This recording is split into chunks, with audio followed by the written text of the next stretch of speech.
Hey, can you move your camera so it's not Brennan to me? I mean, there's only so much Brennan the world can take. I mean, they're gonna get us, like double up. It's just wrong. I feel like he was doing it on purpose. He was. Kind of like when I go into the webcam for any video call we're in at the office, I always sit at the edge of the camera. Enough to where they can see I'm in the room, but not enough to where they can actually see me. Was that a Blue Brand Blue Yeti microphone that I had espied? Yeah. Good brand, good brand. See if I can get yeah. What is it with Grim Glam and his brand names? I don't know.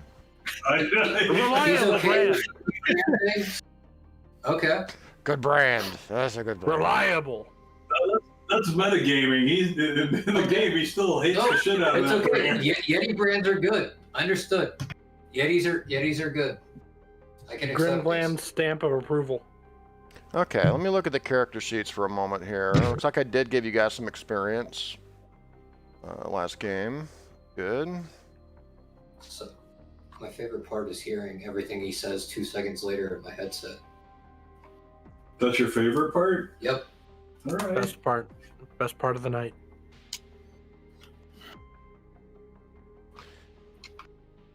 Let's see. Set this up Bluetooth flag. Where's that level table? I wanted to look at that again. Where is it? DC my level. I think it's in player handouts. You got to like 500. Right, you need 500 to level. That's right. It's particularly amusing that Dad's lamp back there looks like a mushroom cloud, a nuclear explosion. It does. It's very appropriate. Now All I right. want to go shopping for a mushroom cloud lamp. All right, sorry. All right, so we left off with our intrepid explorers and adventurers encountering the land sharks on the highway. I believe that Hanhar's horse is now dead, and that you have harvested the horse for sustenance. I don't believe Titus has to eat, though, because he's a plant, if I'm not mistaken. He was gloating about that. Yep. The land sharks have made a permanent enemy. Mm-hmm. And I believe you guys found some ancient junk in the bellies of the land sharks as well. Yes. And now that you guys don't have a horse to pull the car that you guys have, I think we were kind of left off when we were trying to decide whether you guys were going to use some of the fuel from the generator for the car or not. I think that's pretty much where we left off. And again, you guys are kind of on the trail of these renegade robots. You're kind of following the trail along the highway from the way they came. And every now and then you can see the track marks of these robots coming down this highway, from that direction.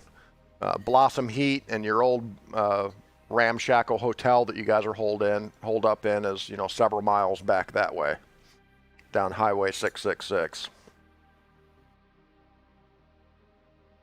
Mm-hmm. All right. Well, we've got some. So let me make sure I understand with my gear here.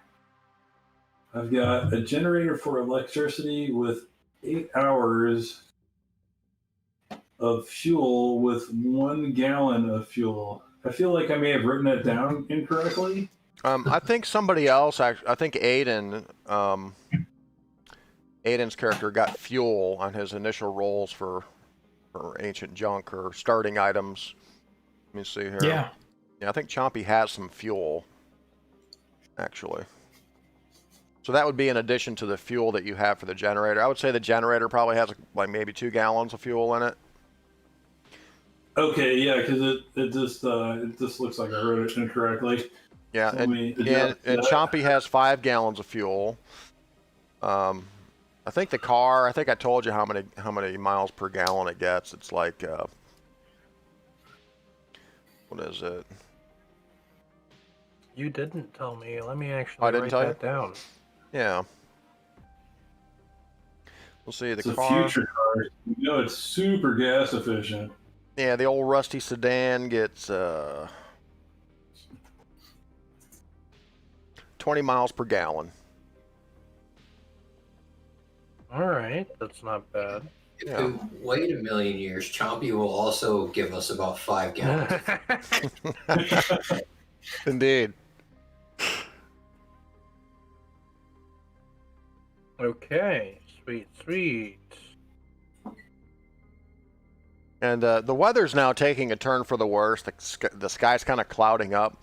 And you guys are sort of in the midst of this area called the Red Blights. And it's called that because at night, oftentimes the clouds in the sky will have this red glow to them.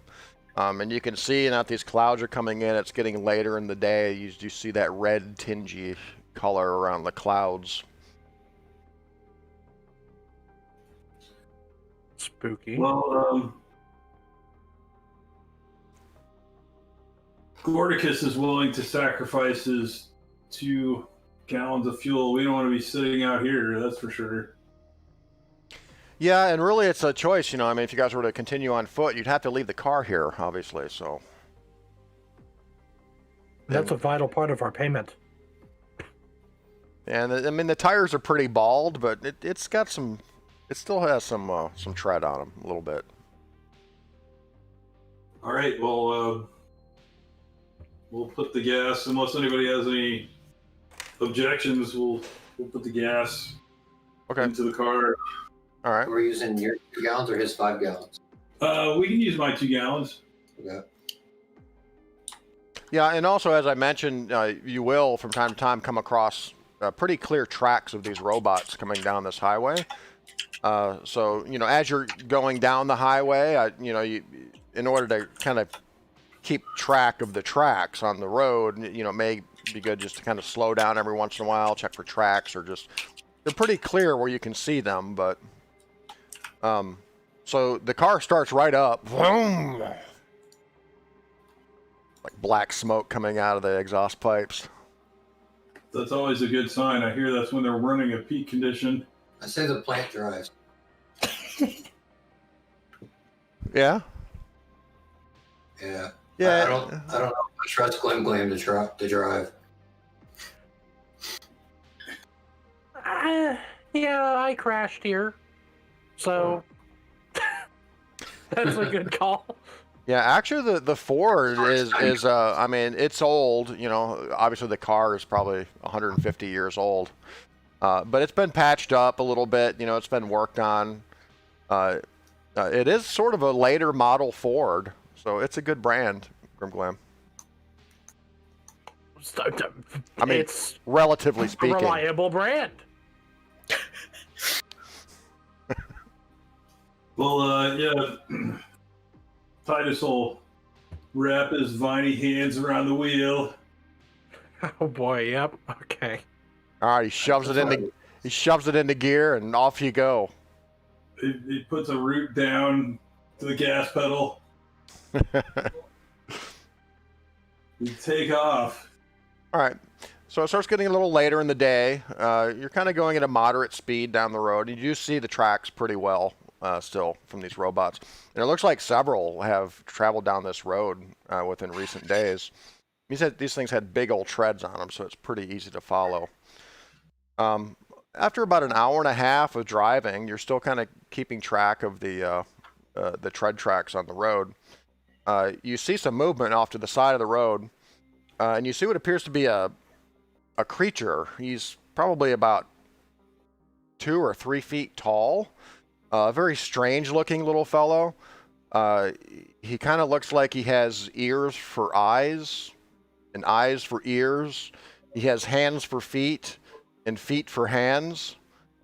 And he has kind of this little short snout for a nose.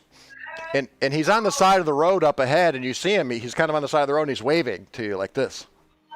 With his feet? Yeah, with his feet. Get out of our way, you strange little creature! All right, well, As you approach him, he's like jumping up and down, waving his feet, hands. All right, well, What's your policy on hitchhikers? we're not picking them up, but we'll slow down and see what's up. All right, so as you pull up to this creature, he comes running around to the driver's side, and he's looking up at you, Titus. And he's kind of like, oh, thank you for stopping. Hi, I'm Archimedes. I've been sent by the spider baby old man. He wants to speak with you. Hi. Titus, did he say spider baby old man? Yeah, spider baby old man. He wishes to speak with you. You Alright, are a strange fellow. Spider baby. Have we heard of this person before? Spider baby old man? I don't know, you guys are probably looking at each other like, wait, what? Spider baby? You've never heard of the SBOM? Gotta have heard of the SBOM. He says, He's like Archimedes. the old bastard of Gamma World or something. Archimedes says, wait, what? You've never heard of the spider baby old man? Of course I've heard of the SBOM. What does he want? I have not heard of the spider baby old man. You've not heard of the seer, the seeker, the knower of knows and the finder of ways. It's most important that the spider old man speak with you. You must come with me. He's waiting for you. How far away? Oh, not far. His hole's over here. Not far, over that hill right there. Like, I know in D&D there's like a deception kind of a role to see if we believe this person. Does that exist here? Yeah, it does. We would use, I don't have my character sheet in front of me. It would be, Insight? It's insight. Yeah, it would be insight.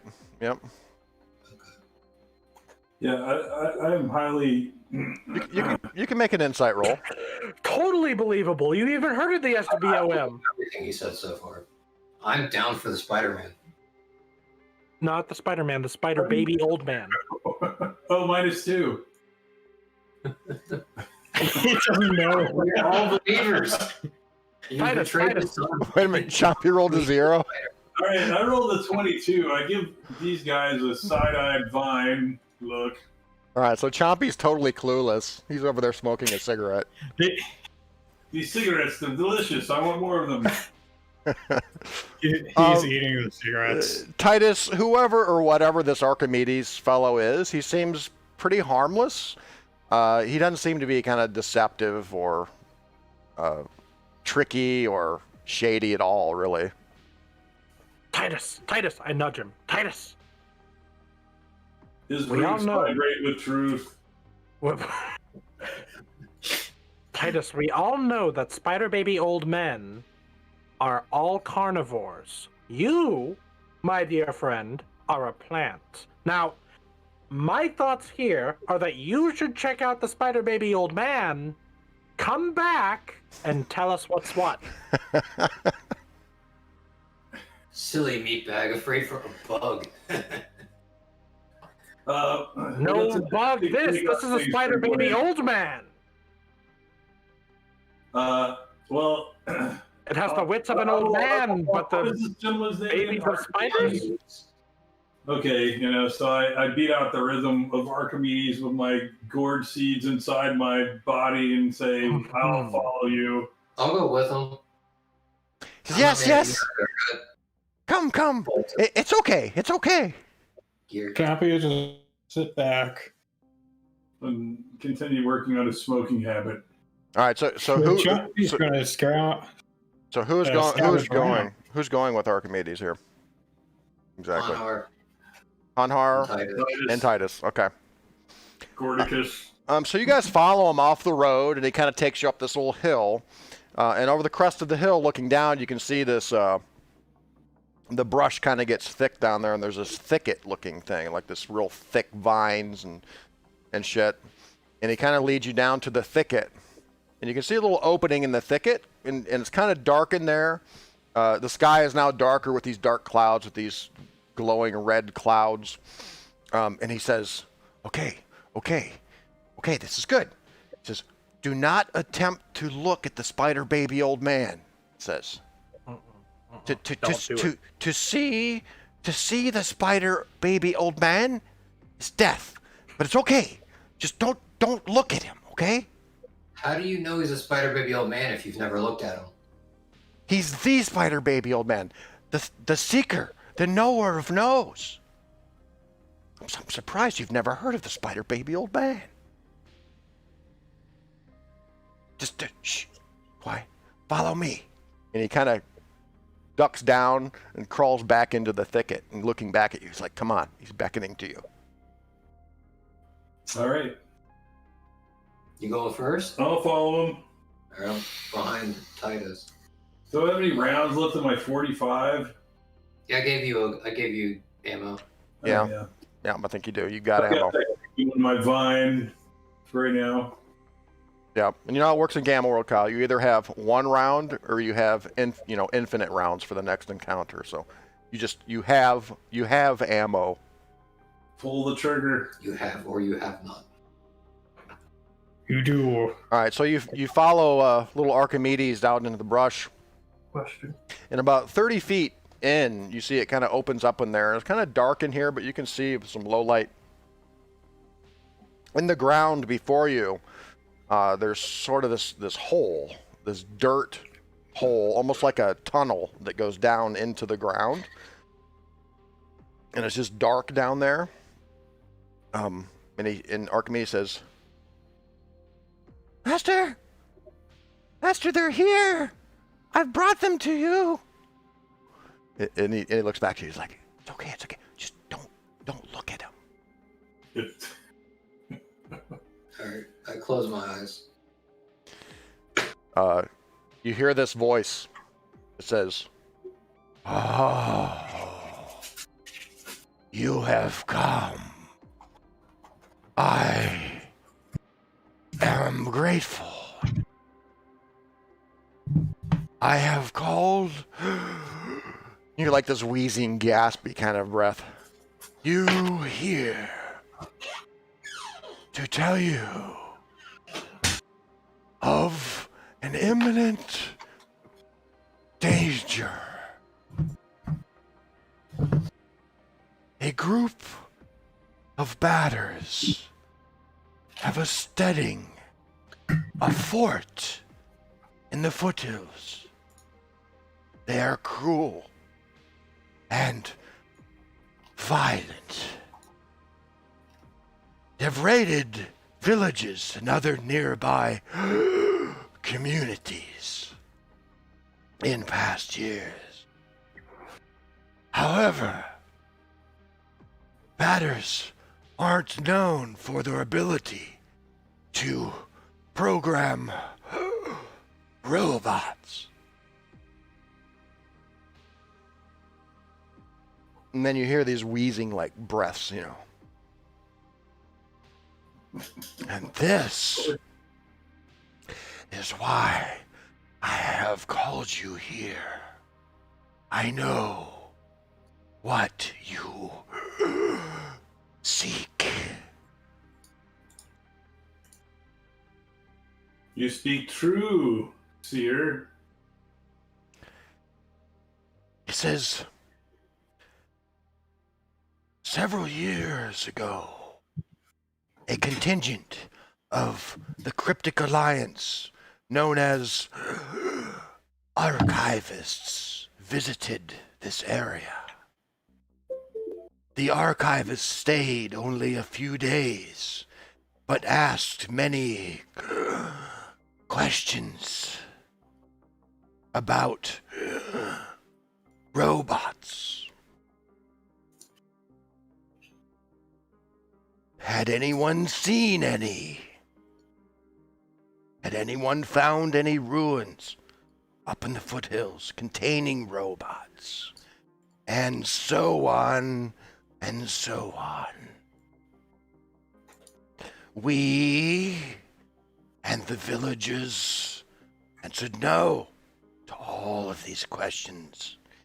Even I, my vision, foresight, and foreknowledge, did not know at the time. the villages had been hauling pieces of blown-up robots into a scrap pile outside of the walls of the village. I looked through the detritus, revealed that the bits had ancient letters stamped on them. Stupendico. Stupendico, he says. 'Tis the name of an ancient cryptic alliance renowned for creating all manner of wonderful yet dangerous technology.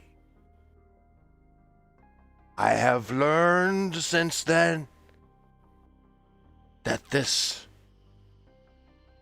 Stupendico lies beneath the batter's steading in the foothills to the north. This knowledge may use to prevent an impending catastrophe. And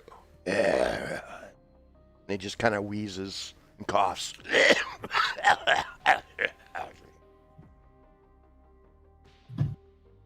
How do you receive your visions, spider baby old man?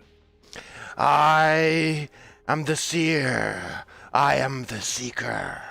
I am the knower of knows and the finder of ways.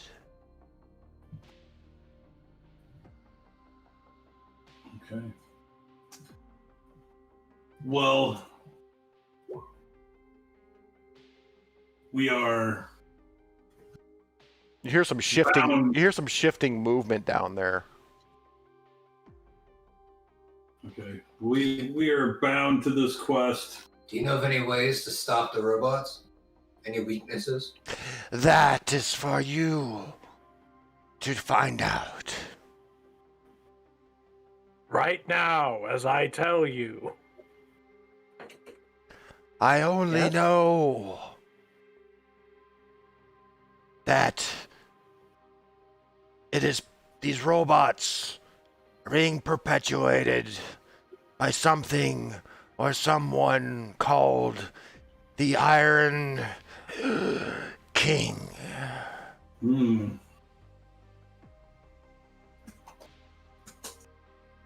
Okay. Leave me now.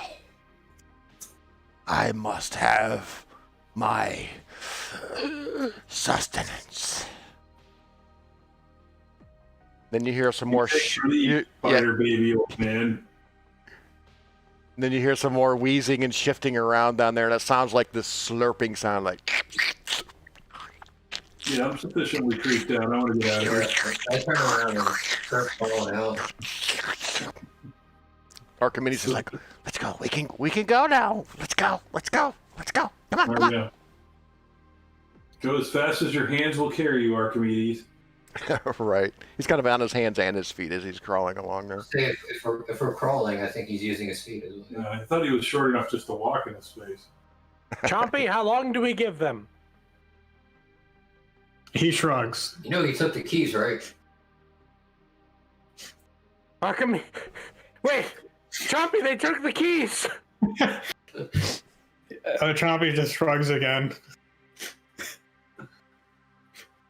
So they, not much time passes. You see, Titus and Hanar come along with Archimedes come up over the hill after about 10 minutes. And Archimedes is kind of jumping along. He's kind of an excitable little guy. So Archimedes, how did you get acquainted with the spider baby old man? He's my master. He protects me and the other villagers. Okay. Is that What the batters look like? all batters? And actually, you guys would know what batters are. Let me. I can give you some info on that. Batters. Cool. Batter up. Yeah, batters are basically they're mutated badgers. Not That's bats. warm up with badgers. So you And guys, then Yeah, and they're pretty prevalent in just about any area on Gamma-Terra. Batters are cruel and destructive. They tend to like to raid and pillage settlements. They're kind of like bandit badgers. Their steadings tend to be large subterranean warrens beneath sturdy stone towers. And batters, they use savage or medieval technology, or at least they're known to. Things like crossbows, bows, arrows, axes, maces, things like that. Good thing they're not honey batters, because they don't care. Yeah, and they're like I said, they're pretty cruel. They're destructive. They're kind of known to have like a Napoleonic complex too. You know, they usually act much tougher than they really are, in a way. And I actually have something I can show you here, I believe.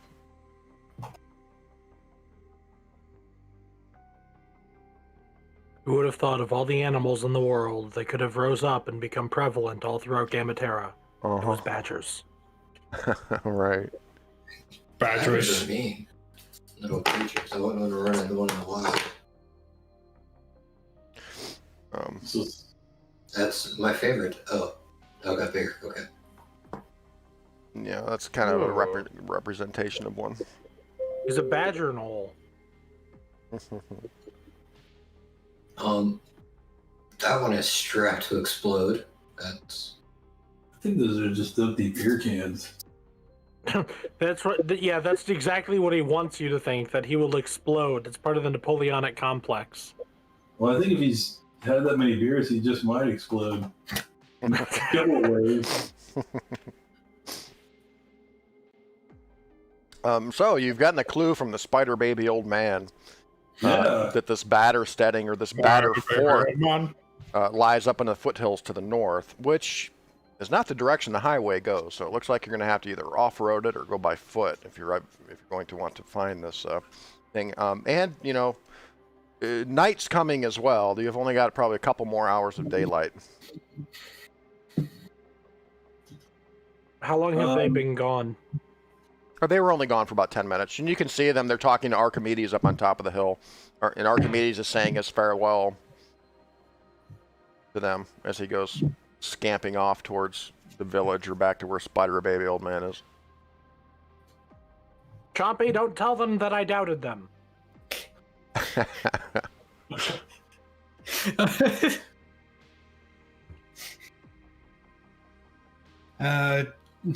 Chompy just shrugs again. We get back to the car and I'll let them know about the batter establishment and how the Stefanica robots are below it. According to Spider Baby Old Man, the seer. Within the Cryptic Alliance, the archivists apparently were involved, or could still be involved, in the Iron King as well. Yeah, the archivists were here, he said, several years ago asking about these robots and if anybody had seen any or knew about where they were coming from or anything like that. And at that time they didn't, but it would seem to be recently these robots have been probably coming from this area of the steading, and you know, perhaps the villagers and others in the area have witnessed these robots as well. Y'all didn't doubt us or try to leave without us while we were in there, did you? It was only 10 minutes. No, of course not. We would never doubt you. After all, you are part metal, which a carnivore such as the Spider Baby Old Man would not want to eat, and obviously Titus is a plant, which also a carnivorous creature such as, I will say it again because I love it so much, the Spider Baby Old Man would not eat. I imagine when you guys get back, Chompy's, you know, nibbling on a horse thigh bone or something. However, it is interesting that you took the keys, thinking that I might doubt you. Oh, it's interesting that you checked if we took the keys. Well, I mean... It's just good plant practice to bring your keys with you. All right. Even when the key is guarded, noted. Or rather, the car. Right. So so now we know we've got to go to the foothills to the north, or I think that's our plan. Yeah, so do we want to go there? Do we want to like camp out overnight and go there during the day? I don't know if badgers are day creatures or night creatures. I would say it would be best to probably camp. Okay, but I don't know if we want to camp next to where the tracks are necessarily, in case we wake up to being run over by robots. And how far did you say it was? He just said several miles. He said, not too far. Not too far. Well, I don't know. And as far as you can see, looking out that way, I mean, it does look traversable by your car. I mean, you could take your car off road if you're careful. Are the tracks going that route as well? Well, there aren't any tracks in the immediate area. You could kind of scope out the area, see if you can find any. Okay. See, this is what happens when we make a spider baby old man detour. We lose the tracks. Is that a nature check or what is that? Yes. I shall also search. No, I won't. I have a -1 to nature. It's not even worth it. 33. My natty. Plus, I think if I'm searching for a direction, I get a +2 for my compass. Hold on, let me make sure I don't get a really terrible roll, so I can argue with you about your results. I probably would tend to agree with you. Whatever you decide. Yeah, you pick up the trail pretty easily there, Hanar. It's just over the crest. Yeah, just over the crest of the hill there, near the spider baby old man's lair. You do see some tracks leading out to the north, or leading from the north, I should say. But the side of the road's a little more windswept on this side, and probably wiped away some of the tracks for the wind. But there's definitely some tracks out there. A very lucky find, Hanar. Very lucky indeed. And you can tell with that kind of roll, I mean, at least 4, maybe 5 of these,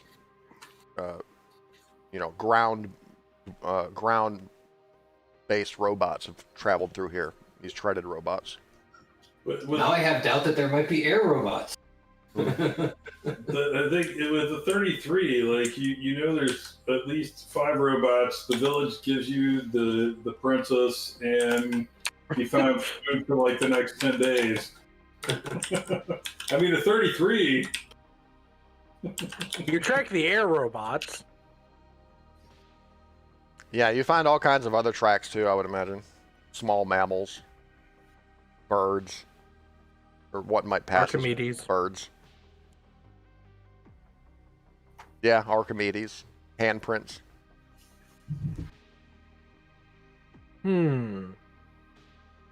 Well, I mean, I suppose we could camp if you felt it was safe. So close to the spider baby old man and the sand shark attack.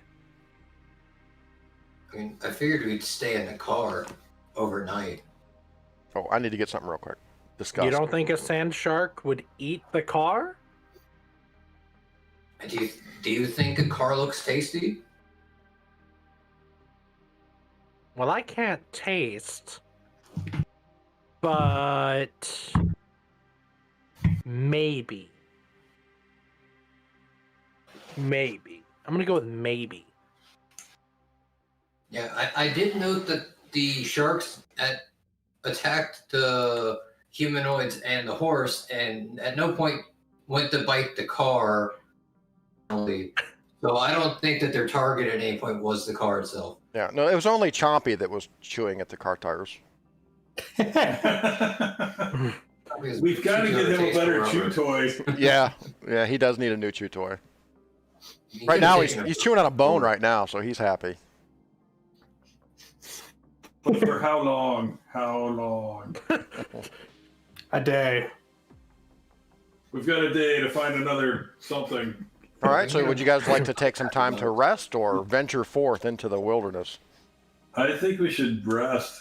And just off of the tracks, we don't want to be on top of the tracks like in the route of Right where the death machine runs by. exactly. The killbot. Well, Would we not too far down the road, there is like this little copse of trees up there. You could probably maybe pull the car into this little, tree area. Have a little Do cover. we get anything if we do? Oh wait, yes. Some people have taken damage. Some people. Well, no, wait. We got. No, everybody should be back at full by now. Remember, Okay. a short rest in Gamma World's 5 minutes, dude. How long can we go without a long rest in Gamma World? Until we level up. Yeah. I mean,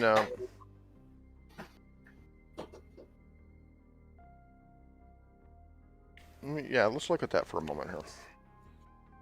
Because if we don't need to rest, we probably shouldn't rest. But if we do need to rest, then yeah. So you want to charge into this camp that we don't know anything about the terrain or the layout in the middle of the night. Well, the night is the best time to attack.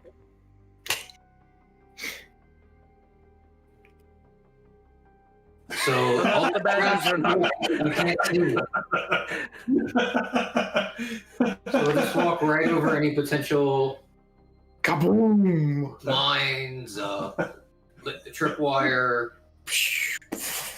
So really, mechanically speaking, the only difference between a short rest or an extended rest or a long rest, on a short rest, it has to be about 5 minutes.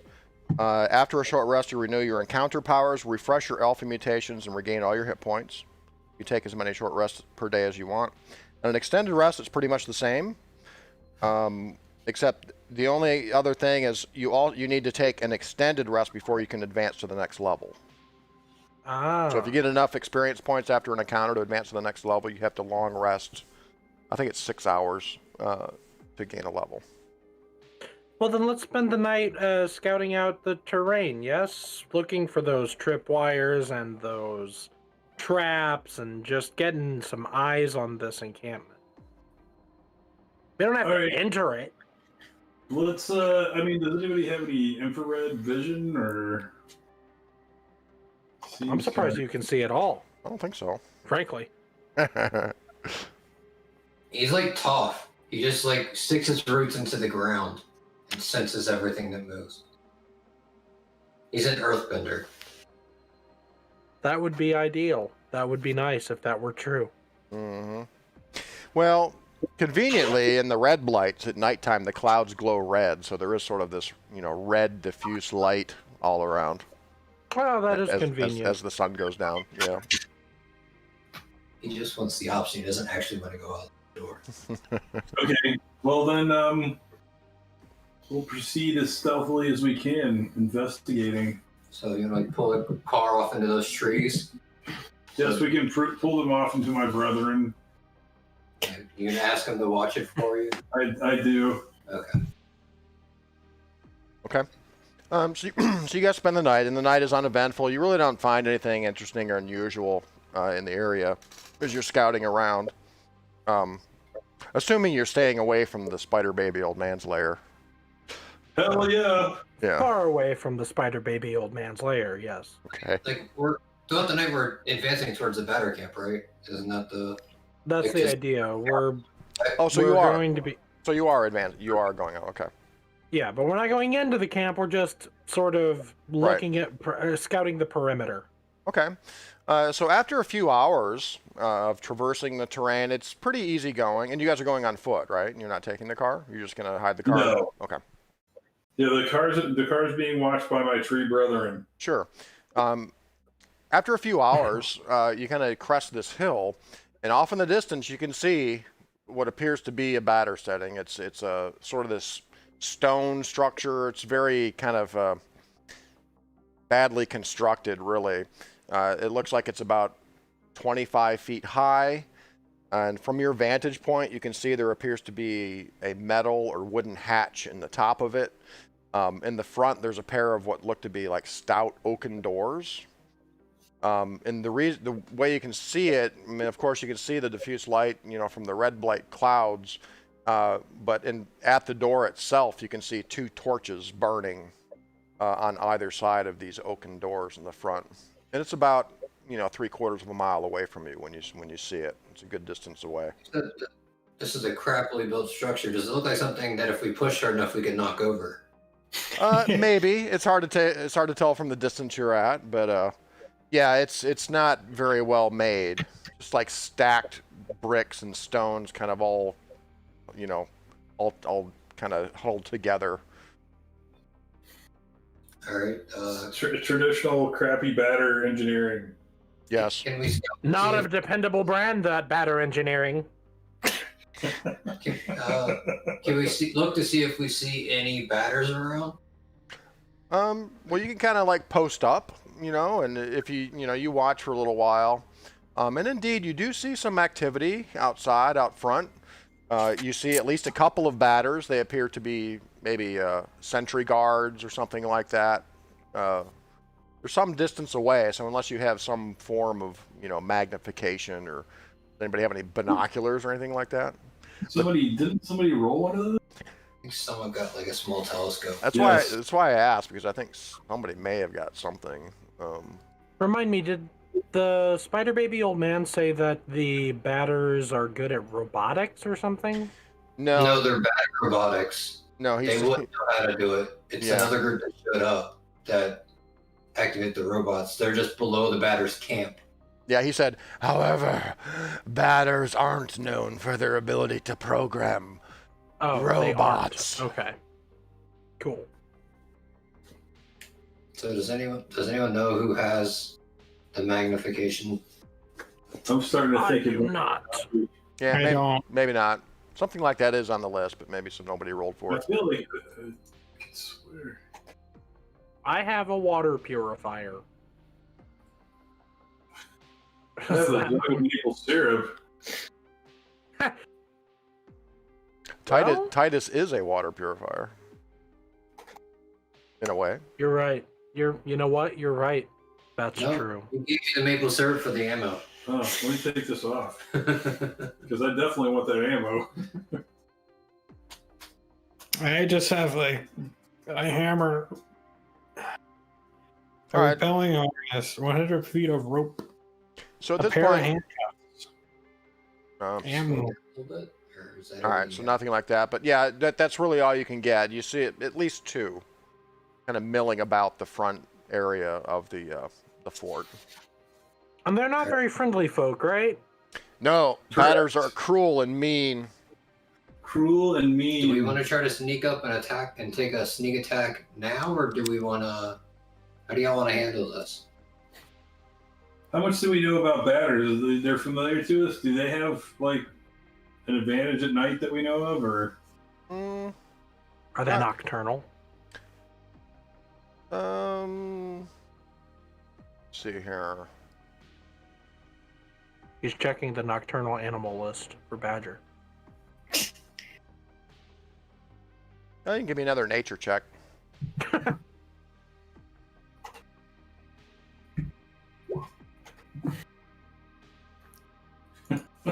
Even bad rules are good. Yeah. Hanhar knows everything. He's a walking encyclopedia. They are indeed nocturnal. Ah. They do have very keen senses of sight and smell. And they do tend to be rather sneaky. Well, if they're nocturnal, our best bet would be to attack during the day. Yep. I agree. Too bad Hanhar didn't tell us this a few hours ago. On Hanhar, they're also pretty good shots with those crossbows of theirs as well. Okay, They're very proficient with their crossbows. got it. Proficient with crossbows. They can smell us really well, so we would want to come in from downwind. And they see better at night than we do. And apparently they're sneaky, so they could be Sneaking up on us around us right right now. now. Ah! If only we had known this 2 hours ago before we decided to set out on this trek. Hanhar, I suggest that we go downwind, camp there, wait for the day, then when the sun's up, we go and topple their settlement. Are we currently downwind? Or is there any wind really? I mean, I think we're 3/4 of a mile. I don't know how good they're smelling. Probably. I don't know. Oh, I don't know. Let's I see. lick one of my index fingers and hold it up to the air. We'll say there's a 50% chance of being downwind. Yeah, you're downwind. We're downwind. I whisper. Okay. Loudly whispers. I don't know if Grimglam knows what whispering is. I don't know if my vocal cords are capable of such a thing. Somebody needs to tell them, you know. All right, let's rest here, gang. All right, so we're going to rest and wait for sunlight, or... Sweet, sweet sunlight. Remember, if you rest, we're going to refresh those alpha mutations you have. Let's do... Ooh, but I have such a good one. Oh. Well, you can stay up. I don't really want to rest. I rest. Choppy rests. Chompy wants to rest. Chompy just falls asleep while we're talking. I didn't mean to steal it, I was trying to look at it. Okay, I'm... No way! I'm not trying to steal it, I wanted to look at it, but I accidentally... Oh. I mean, It's so Yeah. good. Is that yours, Alex? Yeah, that's mine. no, you guys should stay up and do watch. I'm gonna. Well, wait, do we lose it if we rest, or is it just like an amount of time passes and so we lose it? Well, I guess technically if the party states that they're resting, it's a rest. Does all the party have to rest during a rest? I'd say, well, I think strictly Does it speaking, probably yes. just stay guard the whole time? Yeah, because these alpha mutations, you know, they change over fairly often. I think if there's any kind of downtime, you know, or resting or not Okay, if doing there's anything, they're any- going to change them. In other words, if we're not attacking right now, we lose them. I don't know if you want to look at my alpha mutation. That would be my adjudication, yes. I don't want to rest because this is awesome. Yeah, just we keep you awake. You But you clean your cache out. You defrag your. But he disks. said even if y'all rest, it resets all of us. Oh, it resets. Okay, well then we'll stay up. Okay. Chompy, get up. Okay. There's a bone over there for you to chew. It's killing time, Chompy. He breaks the bone. Oh crap, he's running out of things. Because this isn't really something you want to lose. Ooh. It could be all methed out. That is a good one. That Ultra Shriek one. All right, so I suppose we have to attack now then. We're all mutanted up. Okay. You did. So you're, Souped up on the radiation from this red desert. you're approaching the batter steading then? Stealthily. Stealthily. Okay. He's just gonna Okay. wait behind. I take out my conquering stick and set it to stealth mode. Okay. All right, everybody let's do a group stealth check. Other than me, because I have the stealth mode conquering stick? Are you seriously staying behind? Until No, the no, no. fighting slot starts. No, Chompy said he's staying behind. I'm staying behind. Then if Okay. bullets Maybe start we- flying, I want to rush in. Okay, so he'll be signaled by the gunshots. Sounds Alright. good. So Chompy staying in reserve. Gotcha. Which I have a -1 for. So you're looking at your stealth rolls against their like passive perception. We're averaging ours, right? Hanhar's walking along, No. clanking it in the middle. Well, Hanhar's out there spouting out like encyclopedia facts about badgers. Yeah, in a situation like this, basically I'm going to be looking at the lowest stealth roll that was made. Awesome. So as you guys approach, are you approaching like the front, the sides, the rear? How are you going to approach it? Whichever way is downwind. Yeah, the front is downwind. And try to like staying like and someone in cover as well, yeah, if that's an option. Well, as you're approaching, you're not seeing any movement at the steading, but it kind of goes down into this small valley for a little bit, and you're kind of climbing uphill to the steading. And as you kind of come over the rise, you're not but 80 feet away from the front of this place. You can see the torches burning by the doorways in the front. Okay, now that we're Do we closer, still see the scouts? No, not at the moment. You do see in front of the steading, there appear to be these sort of crater-looking things, and there's like these green glowing craters or something like that. And you hear this voice, this kind of high-pitched, almost kind of squeaky voice. It says, "Hey, you, show yourself!" And God, the night you say knee. And you see, well, thank you for giving it away, Alex. And you see behind a rock, behind this rock, in front. Well, that's the voice I decided to use. Yes, it's gonna be very Monty-ish. Okay. Okay. Cool. I thought you meant they are literally knights who say knee. Okay. Very good. No, it'll sound like them though. Behind a rock near the front part of the steading, you see kind of this batter poke his head out. And he's gesturing. He's like pointing. He says, "Show yourself! You! And Hanar, you probably realize at this point, like, you know, maybe you were seen on your way up this hill. Walk out. Hey, we were looking for some robots. Don't say we. Say around. And see us. Says, what? Robots? Nope. No robots here. Nope. He says, I mean, have you heard of the spider baby old man? Spider baby old man? Never heard of him.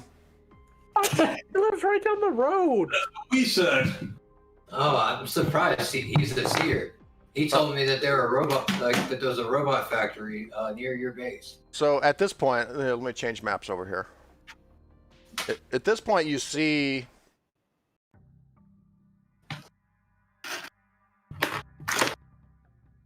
Oops, wrong screen here. See in front of the, we can pull out, let me pull out your tokens here. We've got Hanar, Grim Titus up here, Chompy in reserve. When the bullets start flying, I'm going to run up there. So you guys are kind of up here. At this point, you see this batter that's talking to you is down here. This guy down here. And you see poking, kind of come up behind these rocks. You see these two porkers. There's one here, and there's one over here. They're kind of hanging around these rocks. Both of them have these like gigantic-looking, what appear to be flails, and they're peering at you through the semi-darkness. And you see another batter over here, and this batter says to you, "No, no robots here." He says, "I bid you leave immediately. You're not welcome here."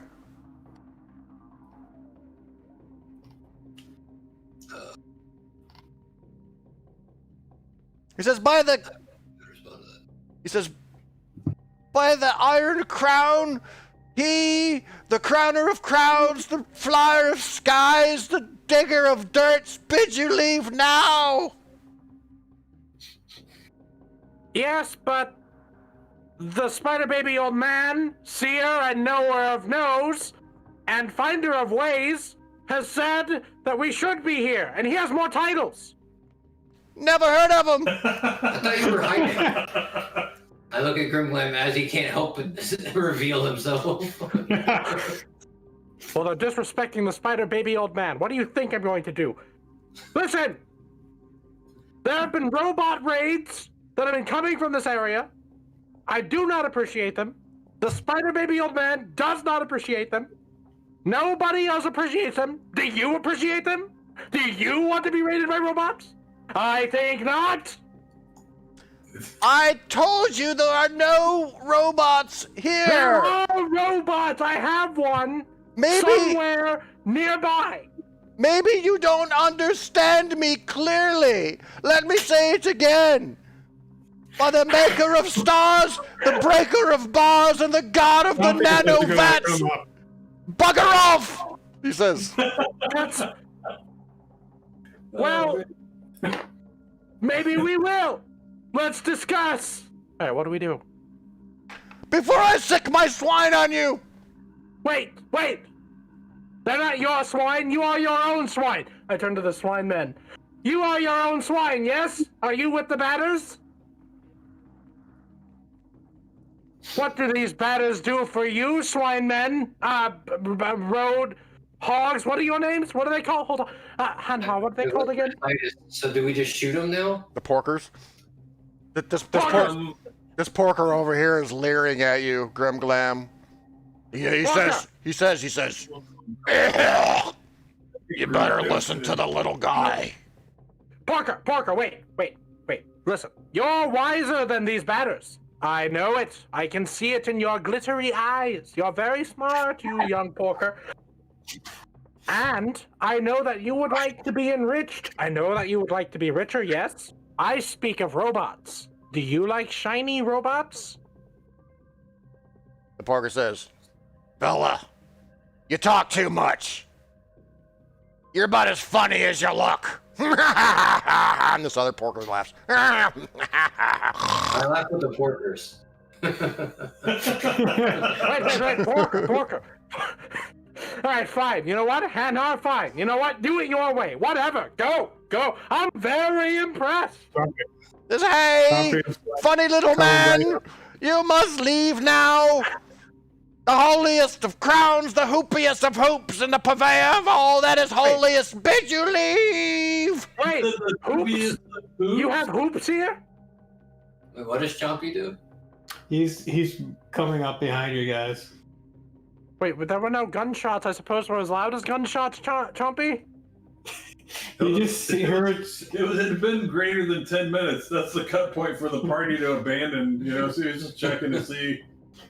Yeah, he did say the hoopiest. You didn't expect you guys to just be talking. He did say the hoopiest of hoops. So he said the Iron King, the holiest of crowns, the hoopiest of hoops, bid you leave. Well, wait, is he here? He who? The king! Can I just take a shot at somebody? The hoopiest of hoops! Yes, the hoopiest of hoops, the god of the nanovats.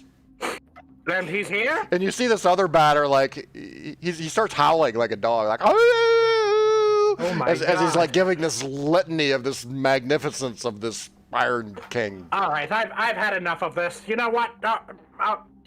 Chompy, get him. Go. Chompy, get him. Go, Chompy, go. Chompy is just like, I think he's just behind you guys. All right, let's bring Chompy in. He has his mace. All right, so we're just gonna like start initiative right now.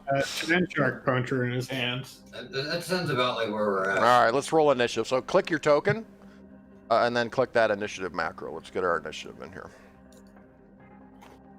Oh yeah. I don't know my modifier. So let's look that up. All right, the porkers get 2.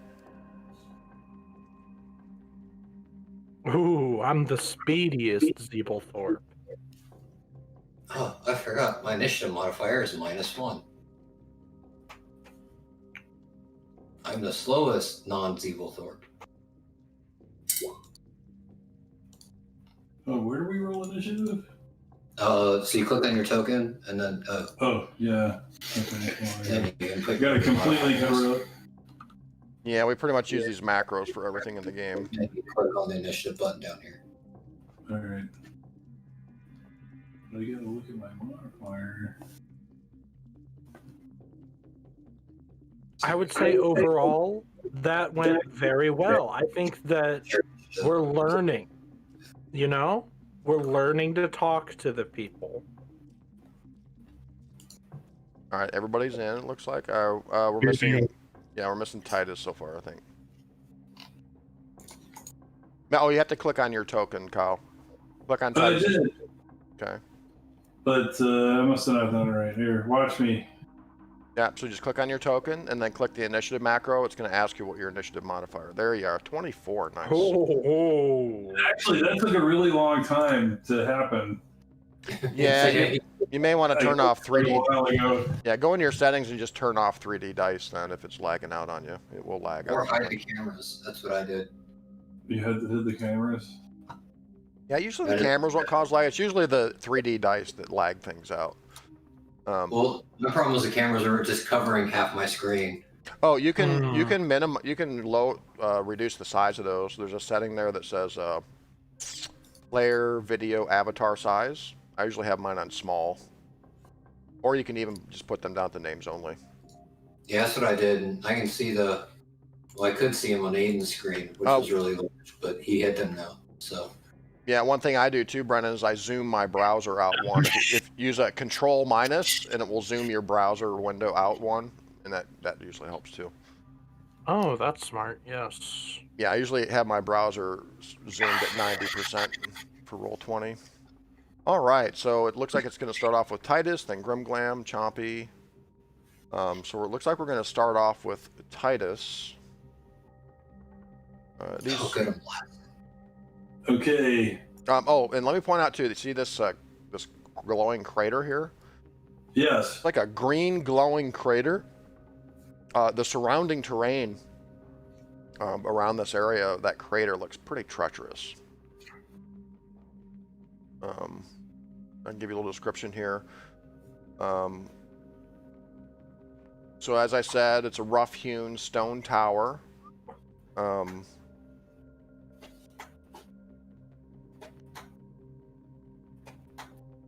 The boulders, they're about 10 foot high.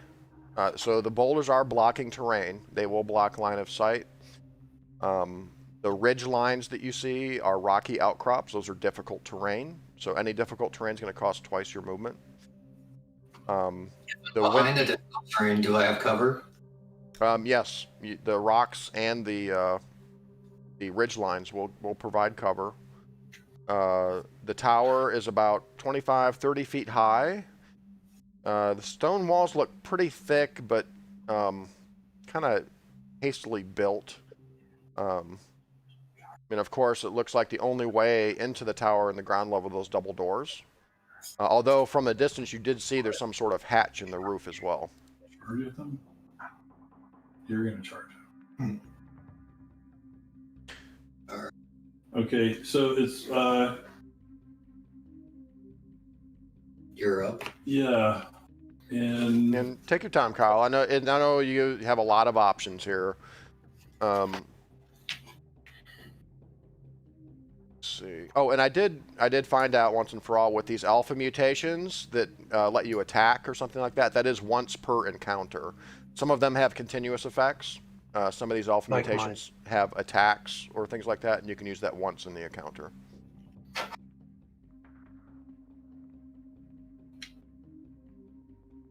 Oh, and keep in mind on your move action, you can shift, which means you can shift one square as your move, and it doesn't provoke opportunity attacks if you're in melee combat.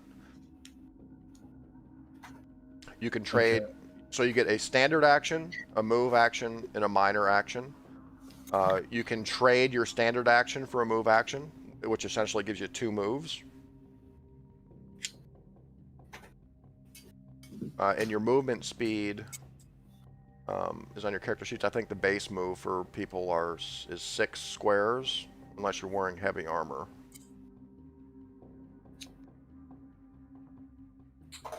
How tall is this building? It varies. It's about 25 or 30 feet high. Okay. So, hold on. Get a grappling hook. Another handy little thing too, guys, that I learned about recently is if you click on your ruler in the toolbar, like that little circular ruler thing there, and click and drag it, like you can see Chompy's doing it. You can use the Q key on your keyboard to make waypoints. So if you click and drag and use Q, you can create kind of waypoints to plan your movement. Well, Titus is just going to make a beeline to this worker. All right. Yep, so you can move 6 squares, I believe, Titus. Basically. All right, so that would be 1, 2, 3, 4. All right. I'm going to use my...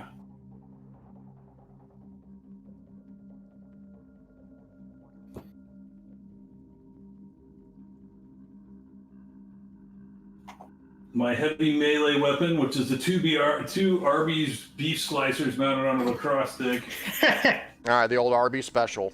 All right. And I'm going to couple that with my, let's see, I think it's the temporal fugue. Is that what it is? Or... Is that like a combo effect or something here? Let's look at it. You have lashing creepers and temporal fugue. Temporal fugue is what I want to use. Okay, that's a weapon attack, right? So you're gonna use your wisdom modifier plus your level plus the weapon's accuracy for your bonus. You wisdom modifier Plus your level 1. Okay, so wisdom modifier, which is... I think weapon accuracy for heavy weapons is +2. +2, and... So +2. Wisdom modifier 4, so that's 6. Your level, that's 7, so it's +7 to hit with temporal fugue. Okay. So that's what I'm going to do. And the damage is your weapon plus your wisdom modifier plus your level. Yep. Does it take additional movement to move up a cliff? Yes. Or down. And keep in mind that these ridge lines actually go down from your direction. What's the damage for this thing? Actually, it goes up.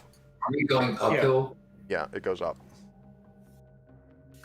How much additional movement does it require to climb up one of these things? It just costs double your movement, so a square of the ridge line costs 2. Okay, so got it. So Kyle, to hit is going to be +7. Yeah, it's taking me forever here, but I'm on it. That's okay. I may be able to improve these macros at some point. Nice. Nice hit. That's a... Yeah, you rolled an 18 +7. Your damage roll could use some more work, but... Yeah. But you hit, which is more than you had last game. I hit once. That's all you need. That's what they tell. Everybody got a trophy. The porker takes 8. Physical. And by the way, I can give you a little information on... Let me give you a little info on porkers as well while we're at it. Because you guys know about porkers. You deal with porkers all the time. So roaming the wastes of Gamma-Terra are gangs of greedy, callous marauders. Porkers are a race of intelligent, mutated pigs. They love ancient technology, especially firearms and internal combustion engines. The bigger and louder, the better. They have a knack for jury rigging and salvage. So a porker gang can keep a handful of ancient motorcycles and fuel stills in working order. And he meets you head on, Titus. He's got this nasty looking flail. You hit him with the RB special. You kind of daze him a little bit. Well, he's going to get teleported 4 squares. And he is dazed. And the target stays until the end of your next turn. Okay. So where do I want to stick this guy? Let's see. Oh. How come I can't get rid of my card? Okay. Do you want to try to group him up, or do you want to kind of pull him towards us so we can finish him off first? We could do that. He'll be dazed right in front of you. Okay. Yeah, so he'll teleport. We'll get him to... So you're going to teleport him back to Hanar, huh? Send him through some Hanar. sort of like time shift. Order up! You gonna put him right there? Yeah. All right. All right. So the porker sent through some kind of strange time shift in this whirling blue fluorescence when he appears before you, Hanar. Next up is Grimglam. After 6 other people go, I will attack you. Yeah, we'll try to get... with a little practice, we'll be able to get through these pretty quick. All right, Grimglam, you're up. Well then, that was an interesting thing that you just did for the first time ever. I'm going to shoot this man in the far back with my range 10 gravitational pulse. I unleash a flood. You talking about this guy down here? Actually, you do not have line of sight to him. This ridge right here blocks your line of sight, and this ridge blocks your line of sight. Oh, well, I can move.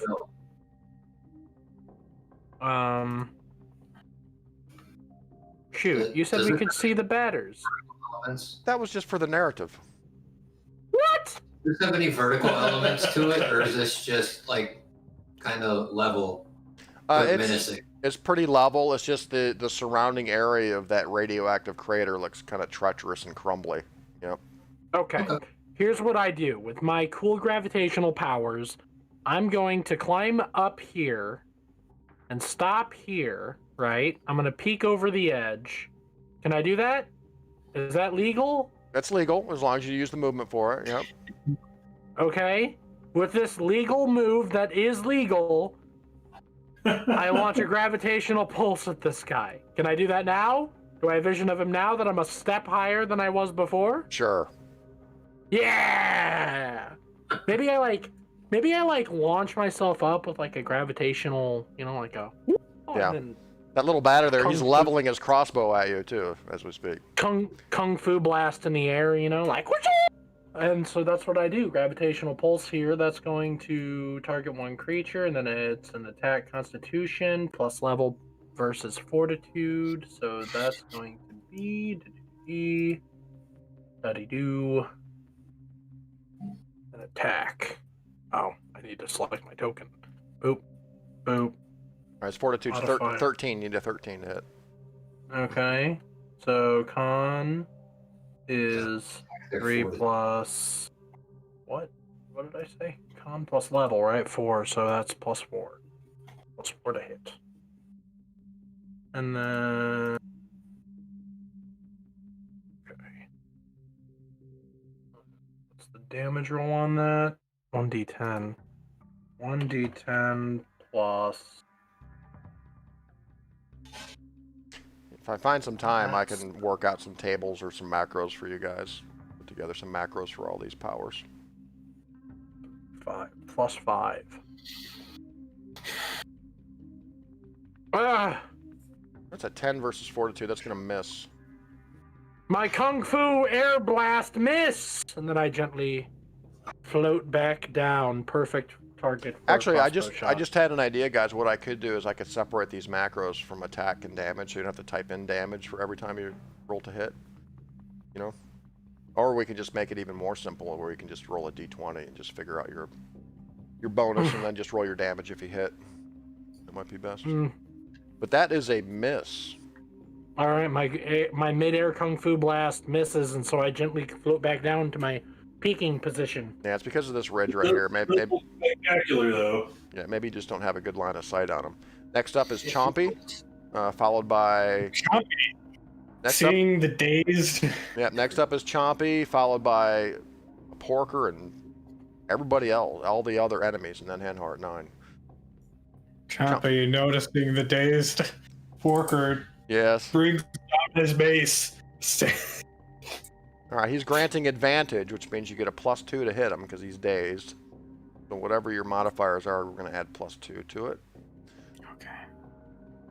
What form does Chompy's attack take here? His bloodstained mace. I've named it, actually. All right. What's its name? Sand Shark Puncher. Nice. I think I just add to it as it goes on. I've already doing that now. Your porker puncher. Shark Porker Punch it. Dude, that is so Gamma World. I love it. So normally you get a +7 to hit with the mace, so you get a +9 to hit. Alright. Damage is 2d8 +5. Goricus vibrates his seed voice in excitement over this whole.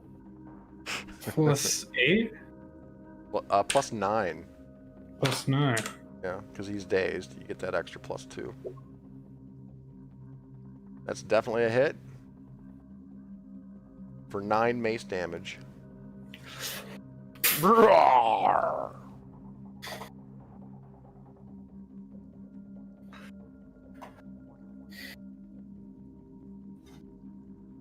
Alright, he's not happy about that. Alright, this Porker over here Grim Glam. Ooh. Well, how much movement does he have? It's gotta do double movement. Do I count as having some sort of protection because I'm on the ledge? Nah. It seems Actually, like the opposite of protection. he actually stays where he is. You see him kind of lean forward, and he uses a foul belch. Oh my god! It's a poison attack. Not the foul belch. Smell. Yeah, it's a close blast 2, +4 versus fortitude. Hate it when they foul belch at me. That's an attack? It's an attack, yeah. Foul belch. Have you ever it's- burped that? It's awful. What's your fortitude, Alex? Grim Glam. Let's see here. Fortitude.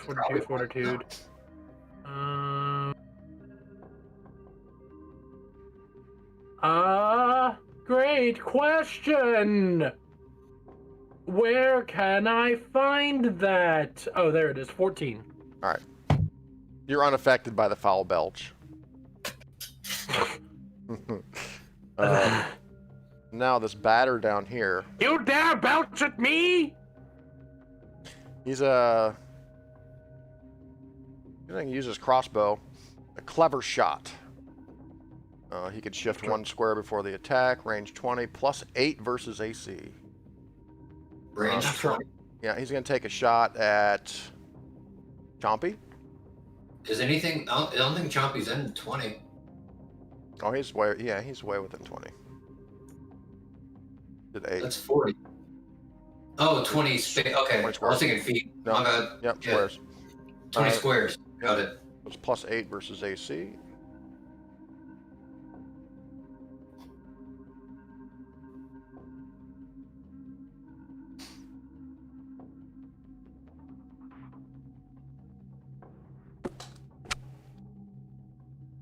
Ooh, Oh, shit.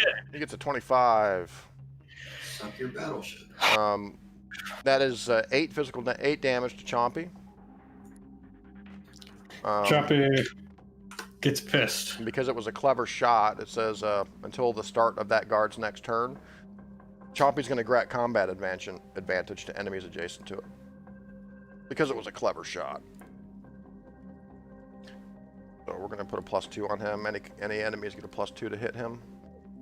This other batter goes. He's going to also use a clever shot at Chompy. Does he have line of sight? And you right down the ledge right there? Yeah, maybe not. No, I think this ledge right here. So it's going to have to be Grim Glam. Poking his head over the edge. Well, you know. Do I get cover from the edge? No. You should have backed back down the edge before the end of your turn. Well, you know, I'm in the middle of the air, floating downwards from my kung fu stance. What am I gonna do about it? I don't want to fall and die. Yeah, those 5 feet are treacherous. All right, that's a 15 versus AC. Grim Glam's AC is 19. Good. That's because I have a cool energy shield, so...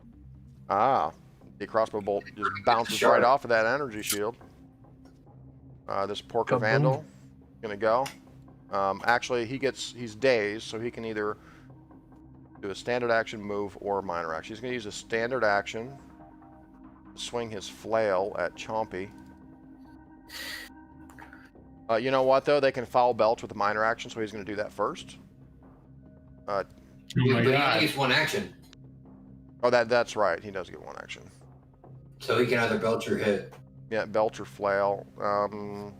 That belt is real attractive. Yeah, the belch is a close blast 2, so he could Good get. thing I- Yeah, Three he away. can't get you both. He's just gonna flail at Chompy. +6, 2d6 +1.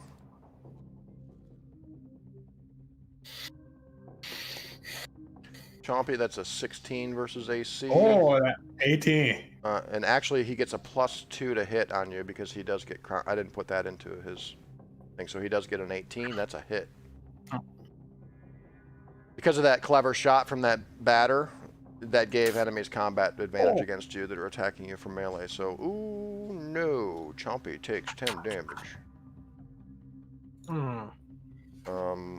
And the Marauder pushes the target 1 square. Push you back. And then the Marauder can then shift 1 square into the square the target vacated. So it kind of knocks you back with his flail. Whap!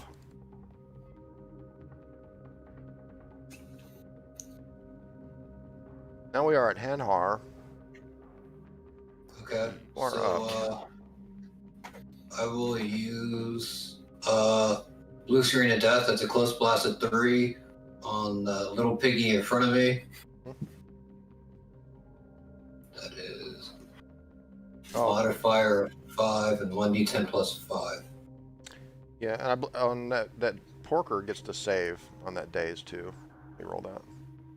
The 10 or higher. So it says it's until the end of Kyle's next turn. Okay. All right, blue screen of death. I believe is that an attack roll? It's against his what's it called? Will. Okay, I see it.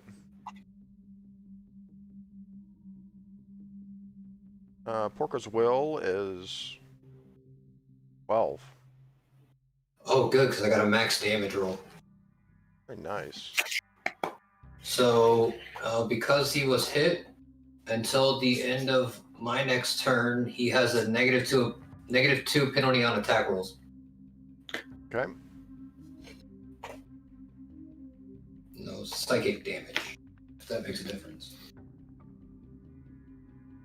It doesn't. It's just against his will. So basically, Hanar's eyes begin flickering in that eerie blue color as the whole surrounding area is like this flickering blue, almost like a strobe light. And the Porker's he's all messed up.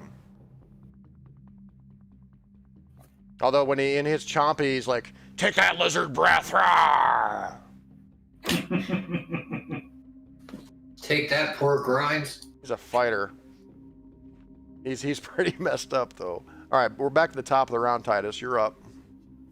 All right, Titus is going to start climbing up. He's going to try. I can move 5 squares. Is that right? But it takes 2 per square that has like the cliff on it. Okay. That's right. So it would be, like 1, 2, 4, 5 to there, and then 1 more. Actually, I don't want to climb that way exactly, because I want to stay out of this guy's line of sight over here if I can. So if I can go this way, 2, and then start to climb up this 1. Right. So that would be 2. Yeah. And then 3, 4, 5. Yeah. Get right 6. there. Yeah. Yeah. So you can move to right there. Okay. Very sneaky, Titus. I see what you're doing. You're gonna get the drop on him.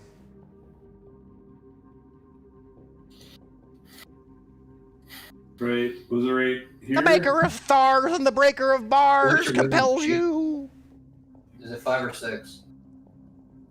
Because I think I think if we determine that you could move here.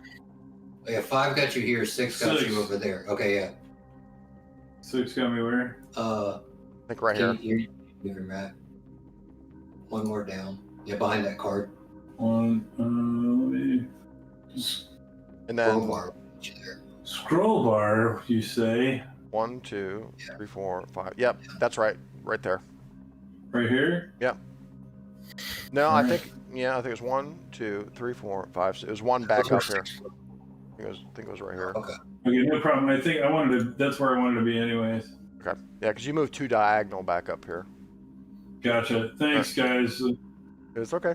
Anything else? We'll get plenty of practice on these battle maps in this little adventure here, trust me. No, I don't think so. Not this turn. Okay, Grimglam. Very well. It is time to unleash my power. Very well. As I float back Are you down pulling to out the conquering stick? As I float back down to the ledge, I pull myself over with a kung fu stance and my conquering stick in hand, and I charge the porker. Alrighty then. Oh, okay. That was a move. I offered you a way out. He's only directly in line of sight against that guy now. I do not fear crossbow bolts. And those were the last words he said. Yeah, famous last words, right? As they shot through his crappy shield. Batter engineering is a non-dependable brand. Smack. Here we go. Let's do it. It's like every time you say it, you sound like a dialect, man. Exterminate. Non-dependable brand. How much money do you get for brand. like bashing of another brand? I know you're f***ing up the dough. What's your cut? Let's see here. Standard issue Conquering Stick by Evil Empires Limited. Zeeble for Collection. Dex. 4 and yep. And, okay. Plus 8 to hit. Porker's got a 17 Then- AC. 1d8 plus 5. Holy crap! Nice roll. Rolled a 19. All right, so that Porker Vandal there, he takes the full brunt of that conquering stick. Bam. You know, the nice thing about the Conquering Stick is if you manage to hit them upside the skull leaves a small indent in the exact shape of Evil Empires Limited's Okay. their logo right in the skull. It's nice. Next up is Chompy. Chompy's gonna Is that your hit the guy, Yeah, you know. hit the porker again. All right, go for it. He is still dazed. Oh, wait, no, he is not, because that was the end of Titus's turn. You'll get your regular attack. I think it's +7, I believe. Chinese finger puzzle or something. I give you the again? I'll see what I can do, Brennan.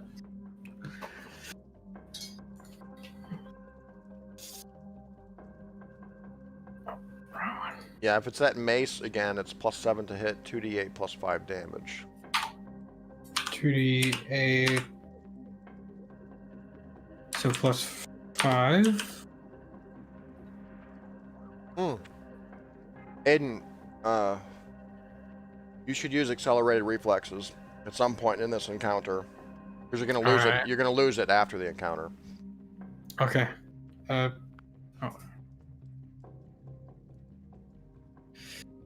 So the modifiers. Yeah, the modifier altogether, just normal modifiers, +7 to hit with that mace for you. 7. Damage modifiers 2d8 plus 5. And his AC is 17, I believe. He's got a good. It's all that. Can he move back? Can Chompy move Yeah. back? Yeah. You can move, but if you move, if more than one square away from him, he's going to get an opportunity attack immediately with his reaction. But you can use your move action to shift one square without provoking an opportunity attack. But your mace, you can only hit with your mace one square away too. So you could hit him and then shift one square, without provoking an opportunity attack. You could do that. I'm gonna move. Can I move right here? Shift. Yes, you can shift one square without provoking an attack from him. All right. But now you're out of range for your mace attack. Do you have another ranged attack you can do or something? I think he hit with his mace before he shifted. He already rolled for it. Oh, he did? And missed. Oh, I see. Okay. Gotcha. All right, is that it for Chompy? I mean, I think that's it. All right. All right, this Porker Vandal. On Grimglam. Join me, Porker, or die! He uses Foul Belch. I have proven that that does not work, fool! That is +4 versus Fortitude.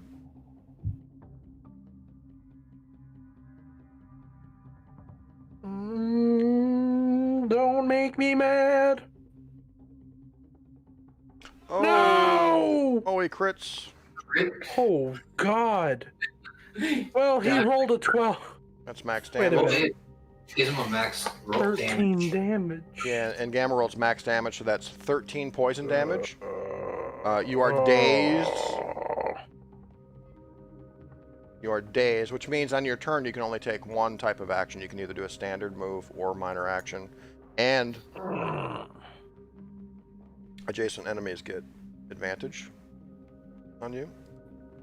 And now, as a that was a minor action, so now as a standard action, he flails you. No. Yeah. That is a +6 versus AC. 2d6 +1. And like this, we lose. No! Wait, I didn't. You loved. Wait. Did not add the combat advantage, so that's a 15 versus AC. Oh, okay, Your right. AC okay. is on your token, guys. It's the blue circle is your AC, so he misses. I forgot that. Yep. Okay, I forgot that advantage isn't rerolls. We're good. Oh my God. All right, he misses you with the flail attack. Jesus. The horrible stench of the foul belch really has you reeling, though. This batter over here. Oh, that would have been max damage too. So yeah, I'm gonna have that batter make a perception check, Kyle, just to see if he's aware of what Titus is trying to do. He gets a. Just stand there like a tree. He'll be none the wiser. Nothing to see. Nothing to see here. Yeah.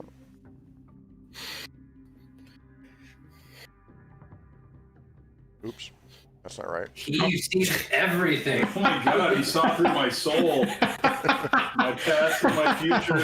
Wait, shit! I did it again. 1d20. How God blind and see something. I don't understand what's going on here. Hey, Titus, make an opposed. 25. No, those were bad. I was typing the roll and I screwed it up. His actual roll is a 22. He rolled a 17 plus 5. 1d0. Titus, give me an opposed stealth check for Titus. Oh, you'll get one, all right. Yeah, let's see how you can do stealth-wise. Oh, it's gonna happen. It could.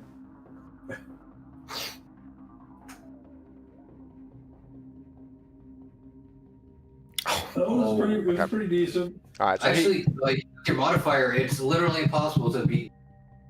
all right, so he smells you coming, and he comes around the corner at you, Titus, and he screams, "Are the flyer of skies and the digger of dirt!" Ah! And he swings his mace at you.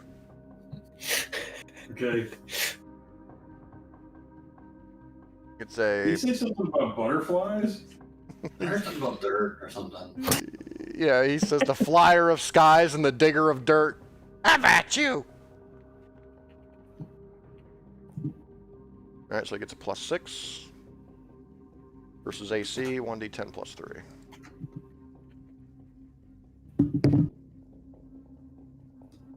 (24) versus AC. That seems like a hit. All right, Titus takes 12 damage from the batter's mace. Now these batters, they're like man-sized, you know. They're not like little guys. They're hardy fellows. Oh. And he laughs. And they're all rolling really well damage-wise. They are. This like batter. 9s and D10s. Yeah, this batter over here. Gonna take a yeah, he can shoot his crossbow. No reloading crossbows in this game. Clever, Who's he shooting clever shot at Grimglam, who is dazed. He does not get that advantage, though. That's only for melee attack. So he gets a +8. Clever shot's ridiculous. +8. Told you they were good with those crossbows, didn't I? Oh, he still fails. Grimglan's I'm reeling. bounces off of Grimglan's shield. That guy. Actually, it misses me just because I stumble over myself. Mm-hmm. All right, and this Porker Vandal up He got here. smacked so hard he fell down a little bit. Or he burped on so hard. But he's vomiting. He's got that -2, I believe, from the blue screen of death, if I'm not mistaken. Let's see. Can he get both of you guys in his belch? I guess not. He can't. The belch is like a close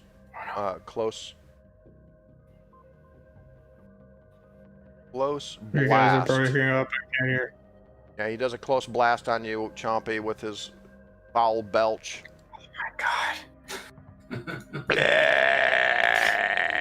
Can you please stop? +4 versus fortitude. I think it's a 9. It's a 9 on that. 17. Nice. I think you're safe. Then he steps forward one and tries to brain you with his flail. It's +6 versus AC.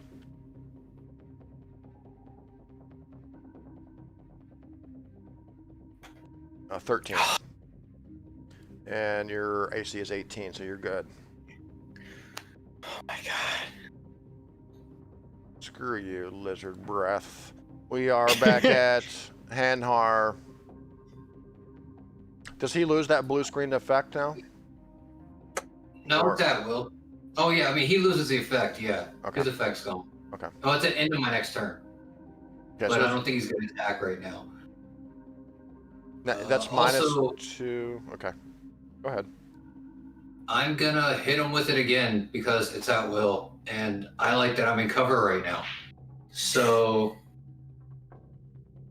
let's see. So, attack. 5. 8 +5. And this is against his will. Okay. His will's 12. That's what you needed. You got a 12. Yay. Awesome. Oh. And so he gets a -2 to attacking again. All right. Would you like to describe, Brennan, how you kill this Porker Vandal? Yes. Yes, I glare at him with my eyes as wide open as I can, and then suddenly it starts scrolling numbers and letters and numbers, and suddenly a 2 appears, and he falls over dead. Beep beep. Yeah. Yeah. Like a blinking 2. 2, 2, 2, 2.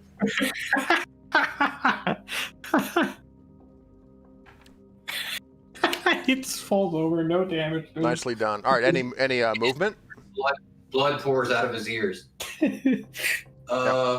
Movement. Yeah, I guess I can move now. Mhm. Kind of stayed in the back this whole time.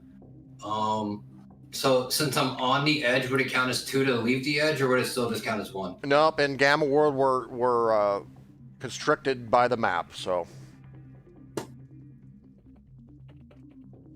So it's 2. Okay, yeah, that's all I needed. So it's Sean breaking the bad news to you. Yeah, that's fine. So that's a 2 move. if you leave the map, you fall off the edge of the world and are never Oh, seen. And are never dang. seen again. Close to the edge. Let's go. It's like a Mario death. Got it. So here I'm still in cover by the hill. Yes, definitely. Yeah, I stopped there. Okay. I All think right. that's probably my distance anyway. All right, Titus, you are up with the nasty batter down here, cursing at All you. right, I'm gonna hit him with my nasty Arby's roast beef slicers, screaming with my gourd voice, the seeds. We have the meat.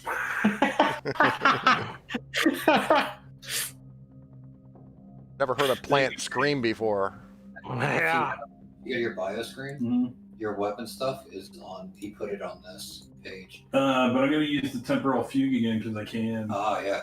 Yeah, that temporal fugue's pretty badass, dude, for those melee attacks. Let's see. I've covered it up now. I think it was wisdom plus. I think I had a +7. That's what I remember. Yeah, I think your wisdom's 4 plus your level. That's 5 plus weapon accuracy 2. That's +7 versus reflex. Damage is your weapon damage +5.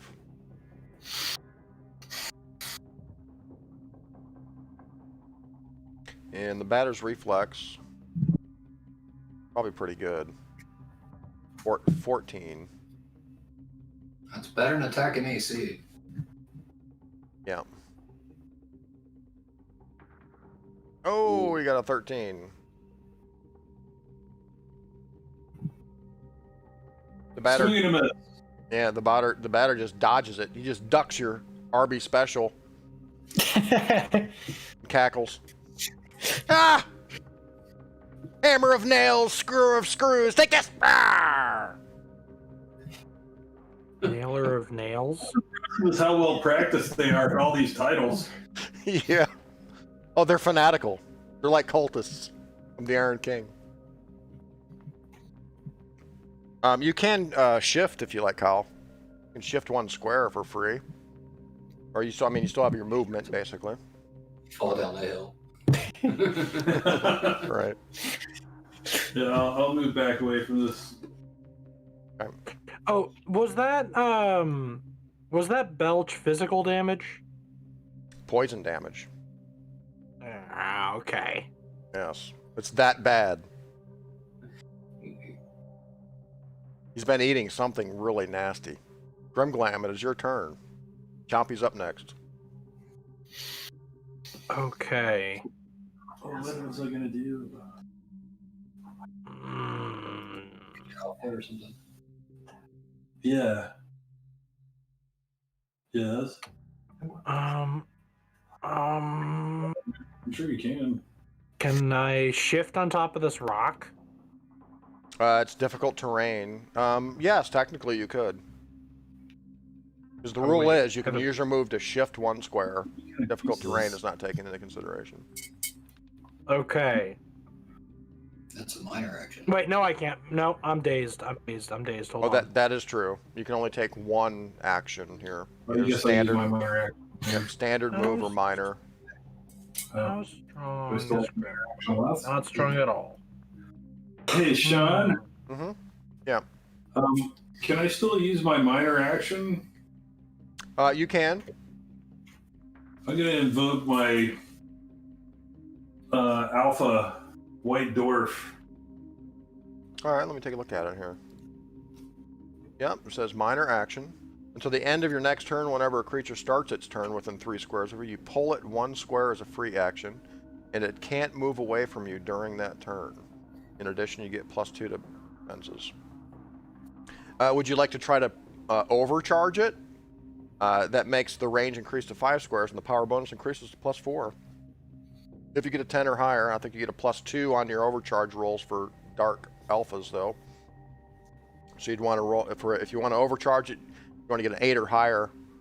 But if you roll under an 8, you are dazed and slowed, and you can't save against this effect during the turn you overcharge it. So a bad thing happens if you roll low. So would you like to try to overcharge it?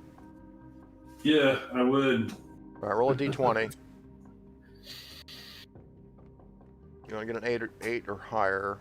You do. Okay. Oof. Surround yourself with a shield of intense gravity. I want to call something that pulls things towards me a shield. And the power bonus increases the +4. So +4 on So when to all you my attack- defenses. To my Yep. defenses. Oh, power is a defensive bonus? Yeah, that's why I wanted to use it because Okay, I thought power bonus was an attack bonus. I don't know. I mean, if you look at it. Oh, it's all defenses. Okay, yeah. Yeah. So that's what I wanted. I wanted to protect myself. I'll put a 4 on All you just to right. remind us that you get +4. And I'm also going to put... Stumbling around, swinging my conquering stick wildly, I try to bash him even though I am out of my mind with this terrible stench. Okay. And I hit! 22. Wow, this powered you on. With Wait. max damage. 13 damage. Nice. So you can't taste, but can you smell? It's crazy. Yeah, I can smell, apparently. We just learned that today. All right, so you bash the vandal with your conquering stick right in the head. You can see the conquering stick logo now indented into Yeah! Yeah. You have been conquered! All right, Chompy, it's your turn. That's branding you can count on. Chompy right eyes the corpse of the porker. Yeah. That damn porker. Chompy's hurt. He's going to eat the porker. Ah, The dead porker. Bad Chompy. Chompy bad. Chompy, I need your help! He's too busy. He got hungry. He was a little peckish. If you're worried about your health, you do have the ability of once per encounter to, like, I think increase your health by half your health. Is that how that works? That's a good point. Once per encounter, you can use Second Wind, which gives your bloodied value of hit points back to you, which is half of your max hit points. So you can use Second Wind to regain, for you, Chompy, that'd be 14 hit points, if you'd like to do He's that. still going to eat the corpse. Yeah, and I think it just Anybody takes... can do that? Yeah, it takes just a minor action. So you can... We can all eat corpses. Yeah, so Chompy...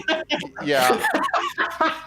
So Chompy, you can use your standard action to start eating the vandal, and then use your minor action to get those 14 back. And just Wait, so anybody can do that at all? Yes. Yep, everybody has Second Wind. And there's a little checkbox next to it on your sheet. Just make sure you check that. And that also gives you +2 to your defenses until the end of your next turn as well. Yeah. +2 there. Thanks for remembering that, Brenna. I forgot about Second Wind. Good point. Good point. I didn't even know that was a thing. It's really helps you with, you know. That can benefit me at all times. Yeah, make sure. True. He really is self-centered. Makes your mutants a little tougher. I saved his life. As you can see, these enemies, these porkers and batters, are no laughing matter. These are some of the lowliest creatures in Gamma World. All right, so back we're to this porker vandal here on you, Grim Clam. The lowest creatures in the Game of World. They really are. I mean, so just as an example, Gamma Terra is deadly. All right, foul belch. +4 versus fortitude.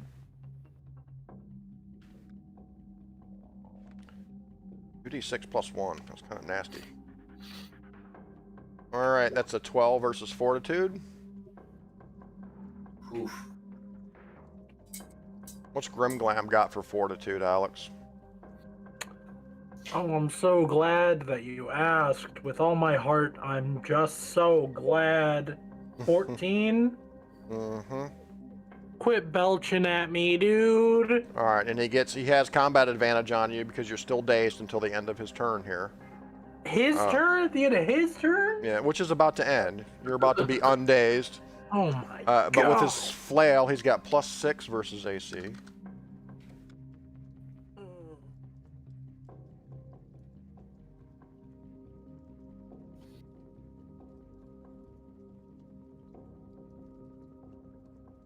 Oh my god. And actually, it should be a +2 more, so 17 versus AC. 19 AC, actually. Yeah, Grimglam's got a good AC. All right, so that is... This nice shield just... Yeah, so no effect. And those This is a dependable brand! All right, so now to this batter. Over here, engaging Titus. So Titus, this is when your alpha mutation's going off here, so... White Dwarf. The creature starts its turn within 3 squares. You can pull it 1 square as a free action, and it can't move away from you during that turn. And then your +4 defenses kick in. So you can, as he starts moving, you can move him 1 square. Do you want to move him 1 square towards you? Here? I think it does say 1 square towards you, right? Mm-hmm. You can pull it. Can't move away from you during that turn. It's moving towards you anyway. It's just going to move right here. And it's going to use its mace against you. You have +4 on your AC. It has to get through my It does. amazing I like to picture you gravity just field. grew bark. Like you're just generating bark. All this stars going on. Yeah. There you go. This is versus what is this versus? It's versus AC. AC. Okay. And So you're getting a a quick way to look at your AC is on your token. If you select your token, AC is the blue bubble. So he gets +6, and then So he's got to beat a 20. he's a 20. Okay. That's what he gets. He gets a 17. The +4 saved you The +4 did save me. from It was- max damage. It was worth it. Yeah. So the gravity shield, the white dwarf gravity shield around you, the mace just cannot penetrate. And it seems a little confused now. It's what? Maybe you should try a decaffeinated brand. Exactly. All right, this is batter over here. Oh, he's got his crossbow out. A Grim Glam. Oh no. Grim Lamb. I'm A clever not shot. happy. Grim Lamb, no. Clever shot. +8.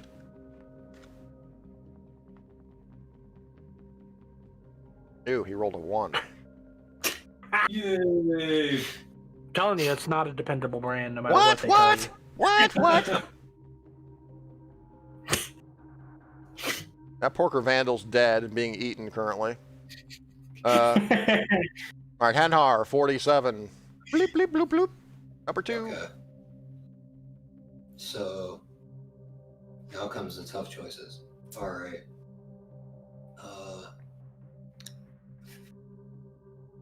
If I go over there with you, I'm gonna get burped at. But- True. And Kyle, by the way, that white dwarf alpha power, that's a one-off, so that's once per encounter. So technically, you would tap that card right now to show that you've used it. There's no way to do that in the game, but we need to just remember you used it. It's going to get switched out. Okay. At the end of the encounter, you're going to get another one anyway. Okay. So if I go 1, 2, 3, 4, then I use blue screen of death. Okay. Oh my god. Oh, I can think about it. It's the 2. Your optical interface becomes a blue color, flickering with nonsensical white text. Bleep, bleep, bloop, bloop, bloop, bleep, bloop, bleep. Nonsensical. 2. And That's a 12 versus Will, I believe, right? Will. Yeah. Porkers have a 12 Will. So what does that mean? They tied it up? hits. It hits. On a Yeah. hit. Okay, so it's not risk rules. So No. that means he gets Good. a -2 on his attack rolls. And 12 damage. Psychic damage, right? Yep. That blue screen of death is pretty potent. I'll say. I like attacking that better than AC. So especially when their AC, like when their will save is 12. And did you use all of your movement, Brennan? Because if not, you can continue and use the rest of your movement if you like. I think I did 5, but I think I'll go here, and now I don't think the badger can shoot me because there's a rock in front of me. That is true. All right, Titus, you are up. Grim Glam is on deck. All right. Very good. Temporal fugue again with the beef slicer. It's not Really, the- I just need that badger to it's take not- one step closer, and then I can make this awesome. Yeah, it's not even like the RB special anymore with that temporal fugue. It's like the RB super duper special kind of thing. Like the RB time warp. So Arby's 2 for 8. All right, that's a Yo. 16. That's versus AC, right? Yeah. Or no, is it? Let's see. Yeah, it's a physical attack, I think. Yeah. They have a 15 AC. That's a hit. 19 damage. Holy crap! Yeah, he maxed the damage. It looks like you rolled 2 8s. Who's laughing now? Temporal fugue's against reflex. Oh, it's against reflex. Well, I think you definitely hit them then, yeah, because their reflex is only 14. All right, so it's not laughing anymore. It's like what with trying to hit you through the force field, the gravity field. You come back with your RB slasher, roar, blood sprays everywhere. The bat is like, ah! He kind of falls to one knee. He's screaming now. He's like, no! Death my plant! No! You can shift one square if you like. Let's see. Am I still out of this guy's view right here? I think just so. Yeah, right there. He wouldn't have a line of sight to you. Yep. Okay. All right, Grim Now, Glam. the second wind take a minor action, you said, or is that a full action? Yeah, minor action. Yep. Oh, sweet. And we can take a full action and a minor action? Correct. You get a standard action, move action, and minor action in your turn. Alright, well, just so that we don't lose Grim Glam due to a couple crits, I'm going to use that second wind. And gain back, I guess. I was thinking it was about time. Yeah. Do we lose them or they save No. themselves? I think he saved himself. It's your bloodied 16. value. Yep. I'm banking on it. So 16, I believe? Yeah. Yep. And So you what get, evil product you use to get that health back? Sweet. Alright, I'm going to then smack him upside the head! all right. You've already branded him once. That's all we need. I believe that is 1d8 plus 5 again? Yes. Orcus have Is a Grim Glam his full name? I like the Zenith word. Ooh! That's a crit! that's a Crit. critical hit. So you can do max 13 damage. damage. 13 damage. I'll go ahead and describe how you vanquish the porker vandal there, Grim Glam. Alright, I'm kind of on my knees here, recovering still from that foul stench. I rise up, smack him upside the head, right exactly where he has that brand, and I throw him down, and I take his head, and I snap his neck, and I scream out, "Ah! Ah!" And then I point to the batter. You're next! Conquer! Oh god, Grim Glam is pissed. You have your movement as well. Is that a free action? No. You get a standard action, which you use to attack. Minor action, which you use for second wind. And you also have move action. Cool, so this is going to be 2 to go up the cliff, so... Right. Make sure to avoid the toxic waste. Yes, that radioactive crater is awful close. I believe I can do that, yes? I think so. Yeah, Yep. because it's like, let's see, it'd be 2 more movement to get up the cliff. 1, 2, 3, 4, 5. Yep, alright, I do it. I run up here, breathing heavily, conquering stick in hand. All right, Chompy, you have devoured the porker marauder. What are you doing? All right. Chompy. You should be goes up satisfied at least until the next encounter. Here. Chompy comes up here.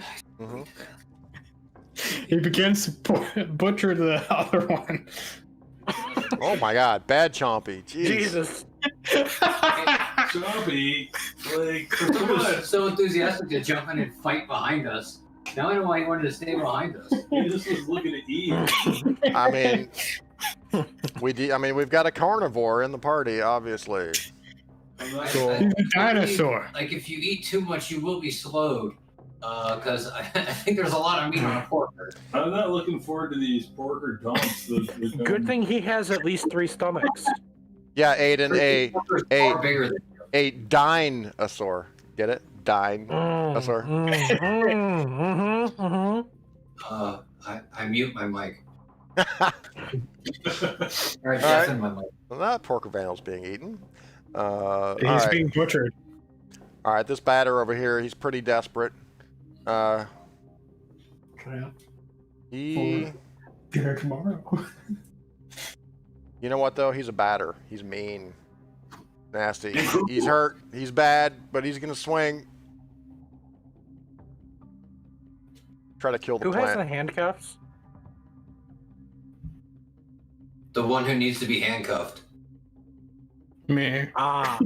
Well, nobody's getting near Chompy anytime soon, so that idea is out the door. All right, the batter... Arms are long enough to be handcuffed. Batter rolls a 16 versus AC. Titus's AC is 16, it looks like. So that's a hit. Yeah, that's a hit. Titus, you Looks take like 12 damage from the mace. He did it. All right. Although he's still not laughing, though. It's like, you know, one of his eyeballs is hanging out, and he's like, "Ah!" It's like batter rage. It's not. Now, I think I might need to use that second wind feature. I think it's not your turn. On my turn is when I can use it. Okay. Yep. It's a minor action. Yep. All right, Alex. Grimglam comes running up there. The batter's kind of like he's intimidated by you a little bit, but he drops his crossbow, pulls out his mace, and engages in melee combat with the strange Mad looking. Zeeblethorpe. Yeah, with the Mad Zeeblethorpe. +6.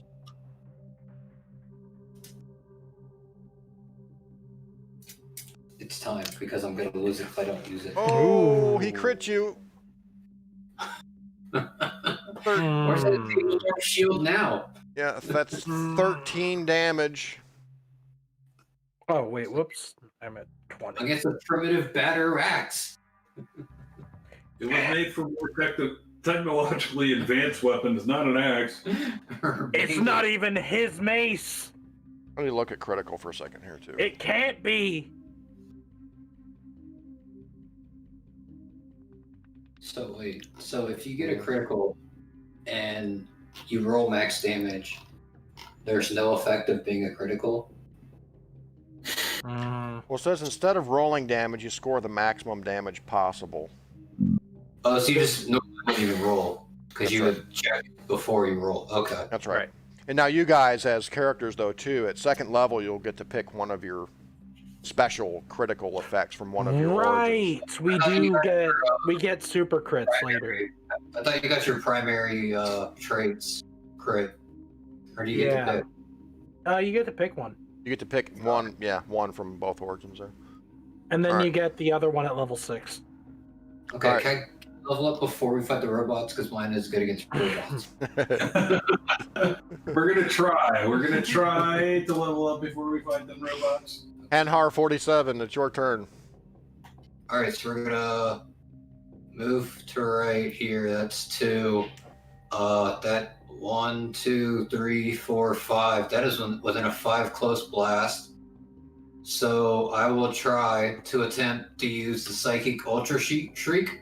I will not overcharge it because that will kill me. So... That sounds bad. Yeah, honestly, I don't really think I need an extra 48 damage. I think 68 plus 2 might be enough if it hits. All right, Oh so my this goodness. is against his will. I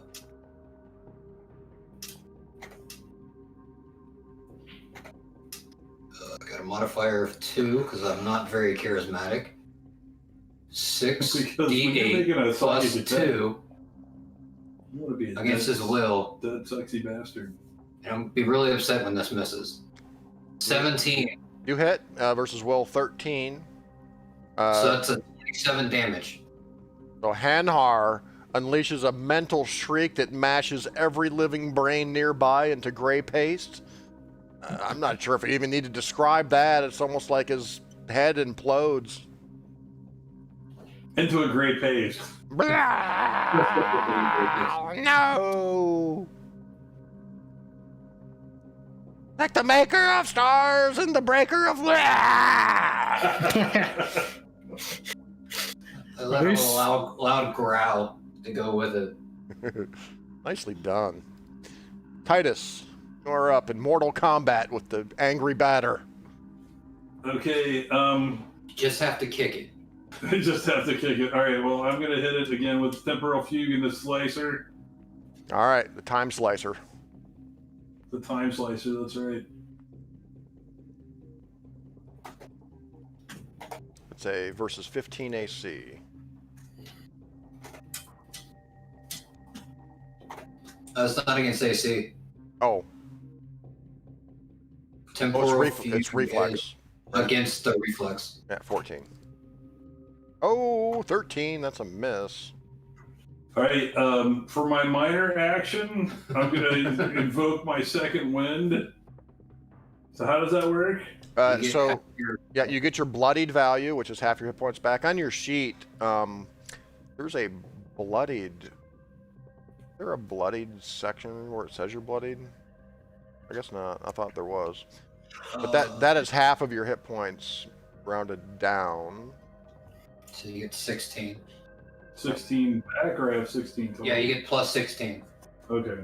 And you get a +2 to your Defense? defense. Okay, that's good. Yep, until the end of your next turn. It is good. So +2 to defense means reflex, will, AC, like all of those. All your defenses, yeah. Okay. Okay. And so that was your minor action. You still have your standard action and your move action. Oh, he used his standard. Right, yeah, I think I swung for my standard Yeah, action. yeah. You still have your move action. You can shift, like. Get some line of sight. Make the shot. Sorry, I missed it. How did this hoop in front of me, or not this hoop, this batter in front of me die? Oh God, you missed the ultra shriek. I'm gonna move over here. I hit it with a mind blast. That melted its brain into gray paste. Well, actually, I'll move diagonally here, so this guy's gonna have to expose himself to the party. That's a shift. Yeah, that batter's head basically implodes. Hanhar lets out this amazing psychic shriek that just mixed his brain into gray paste. He falls dead before you, and it's Grimglam's turn. Also, I'd like to point out that some of it's splattered on the Grimglam. So yeah, as you can see, fine. I barely noticed. Yeah, you can see Titus over here fighting this angry batter. Titus is like, vines are kind of flailing around. He's wielding the time slicer. I will be careful not to go near this thing here and go boom. Oh wait, what's the button? Spacebar? Shift? Q. Control? Q. Right.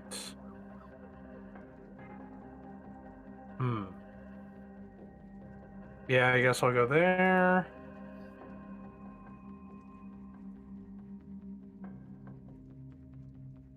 Okay. Oh. Can I see the batter? No. Draw a line. You see a big rock between you and it. No, you don't have sight on him. Yeah, there's rock there. Actually, I'm gonna also drag the batter's corpse with me to the door here. Okay. If I can. You do. Very good. Right? Corpse dragon. Or it could be a standard action because unless he wants to stop moving. Well, I'm sure. Do the second standard action to move. I mean, Chompy's next. He's probably going to be eaten anyway. Hey, okay, so Chompy. So you could shoot the guy, or you could eat the other corpse. I'm gonna shoot the guy. Okay. I didn't eat the corpse. I just basically butchered it. Oh, you're just chopping it up. It was for future eating. Yeah. It's fresh pork. I mean. I yell out to Chompy, "Bring the corpses here!" And then I'll end He my looks turn. excitedly at you and psychically talks to you like, "Do you want to eat?"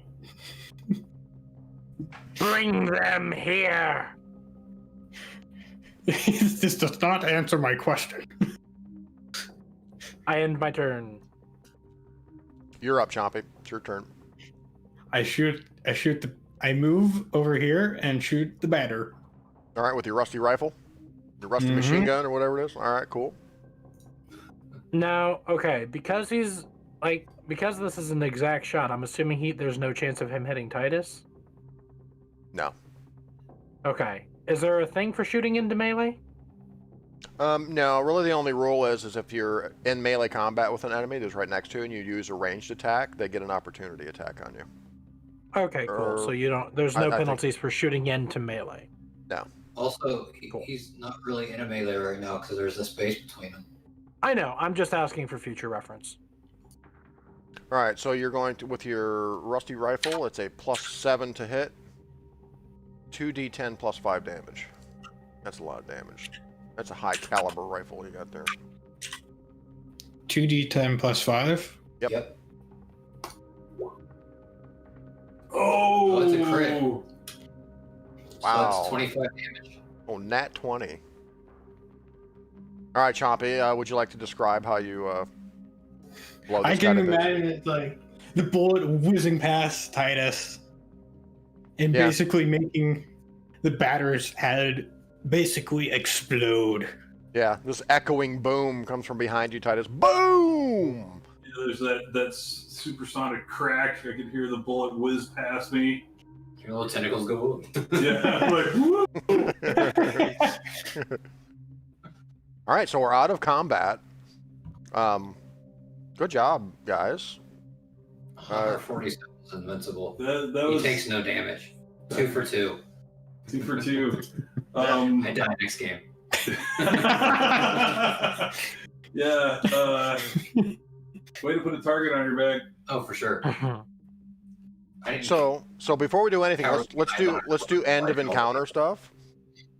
Man, you guys can talk amongst yourself or make your plan or whatever. But I'm gonna start end of encounter stuff here. Oh, I did have porkers, resist 10, so actually I'm at... The porkers you mentioned are prone to have bikes with gasoline on them. Yes, Are nearby? they're known to kind of travel in packs like biker gangs. Yep. Do they have those nearby? Not that you can see. No, not in the immediate vicinity anyway. Well, then search their corpses. Gonna see they got anything good on them. That's exactly right. Let's check the corpses. All right, they very well may. First of all, players who used ammo 2 or more times are out of ammo. Chompy, I think you only used 1, so you still have ammo. Then we check Omega. Then we check Omega charges for used Omega Tech cards. We don't have any Omega Tech yet. And then we switch out our Alpha Mutation cards. So let's do that. Everybody drag their current Alpha Mutations out onto the table and just delete them off the table. And I will. Can I ask how much meat I got from the porker? Yeah. You probably got as much as you can carry, Aiden. Say 10 pounds of good meat at least. Maybe 20. Take however much you want. I click it and hit delete. It's not going anywhere. Thank you. For some reason. Yeah. I can't delete it. Okay. There goes my best alpha card that I'll ever get. It was a good one. Oh, there's some good ones. All right, so here we've got Alpha Bio, Alpha Dark, Alpha Psi. So I'm just going to go across the table here. Alex, you can go ahead and draw. You'll be drawing from either the Dark. I think you draw from the Dark deck. I will let you choose, though. If you want to draw from a different deck, I'm going to open this up for you guys. You can draw from whatever deck you want, really. Just keep in mind that, like, if you have, Dark as your origin, you'll usually get that +2 to your overcharge rolls. But you guys are free to draw from any deck you want. So go ahead and draw an alpha card, Alex. Just lay it out. Lay it out on the table. Oh, did he put it off of the chart so I could go to the side? Did I? I can't put it onto the chart. There we go. Wait, yes. Oh, sorry, it's lagging out. I don't know what's happening. I'm moving it as well, that's fine. Download ego. Even as your vision goes dark, you transfer an imprint of your intellect into your foe's mind. The triggers, you drop to 0 hit points or fewer. The effect is you dominate one creature adjacent to you. What? Yeah. So I become the creature that kills me. Something like that. But they can get save throws. Yeah, and the way dominate works is on the creature's turn, you choose whether they take a standard action, move action, or minor action. So you get to do any one of their powers, kind of. Any way you want. You control them, essentially. It hits itself in the head. And the overcharge on it is, instead of just a regular save, the dominated creature has to roll a 16 or higher instead of a 10 to end the domination effect. So that's pretty cool. Now, yeah. the overcharge 9 or less doesn't make any sense because I'd be dead. Well, if you come back. I guess that means it makes its death saves for you? Or something? I don't know. I don't know. I choose not the death save. I take the hit. All right, so right-click that and take that card, Alex. All right, Brennan, go ahead and draw. Okay. Let's see. Sigh. Let's go for sigh again. I dragged it out. There it is. Yep, that's it. Sympathetic link. You link the Oh, life. that's why I'm on the. You link the life force of one creature to another. What hurts or heals one of them does the same to the other. The minor action, close burst 5. 2 creatures in burst, or you and 1 creature in burst. You link the 2 targets. Whenever one target takes damage or regains hit points, the other target experiences the same effect. Interesting. It's like the Corsican Brothers card. Right. That's pretty cool. Alright. All right, Kyle, go ahead and draw. I know Dark's one of them. Yeah, you have Dark and Bio are your alphas. Dark and Psi, or Dark and Bio? Dark and Bio are your size. Temporal is Dark, Plant is Bio. I'm going to take Bio this time. Dark Cough. That's one nasty cough. Target 1 creature, attack, level +5 versus AC. Hit 2d10 plus twice your level poison damage and ongoing 10 poison damage. That is one nasty cough. Overcharged, you can use the power a second time. Card is ready. You got COVID. I'm given COVID. Yes. So The Titus has plant that gives COVID. So Titus has a thorny cough mutation or something like that. All right, Aiden. Super spreader. Say Chompy. I think he's going to take a card from the Psi. Yeah, he's got Bio and Psi. Where'd he go? It's down there at the bottom. I'll drag it out here. Evolved Equilibrium.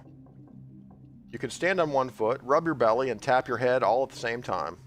Benefit, you can't be knocked prone, pulled, pushed, or slid unless you want to be.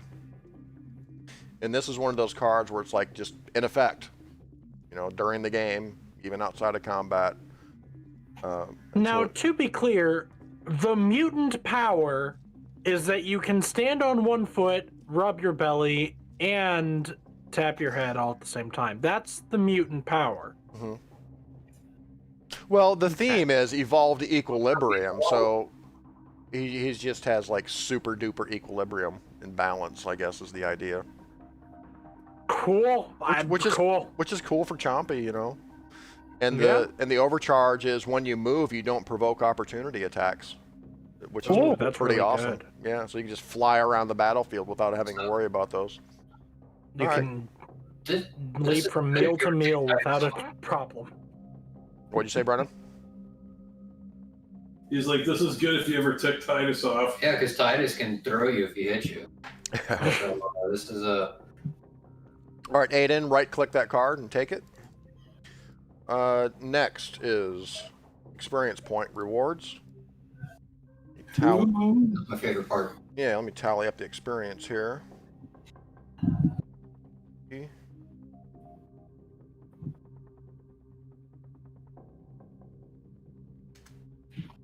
So what was the rule? If you didn't lose hit points, you get double the experience? I think we found that rule book somewhere.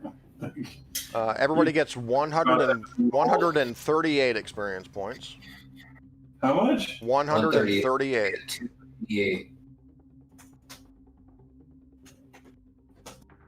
Nice. We're coming for you, level 2. Y'all are not as What good is as it? sharks. What is it? Okay. Your total XP should now be 288. 288. Yeah, a little bit more than halfway there to your next level. So now, Omega Tech. As you guys search around... Ook.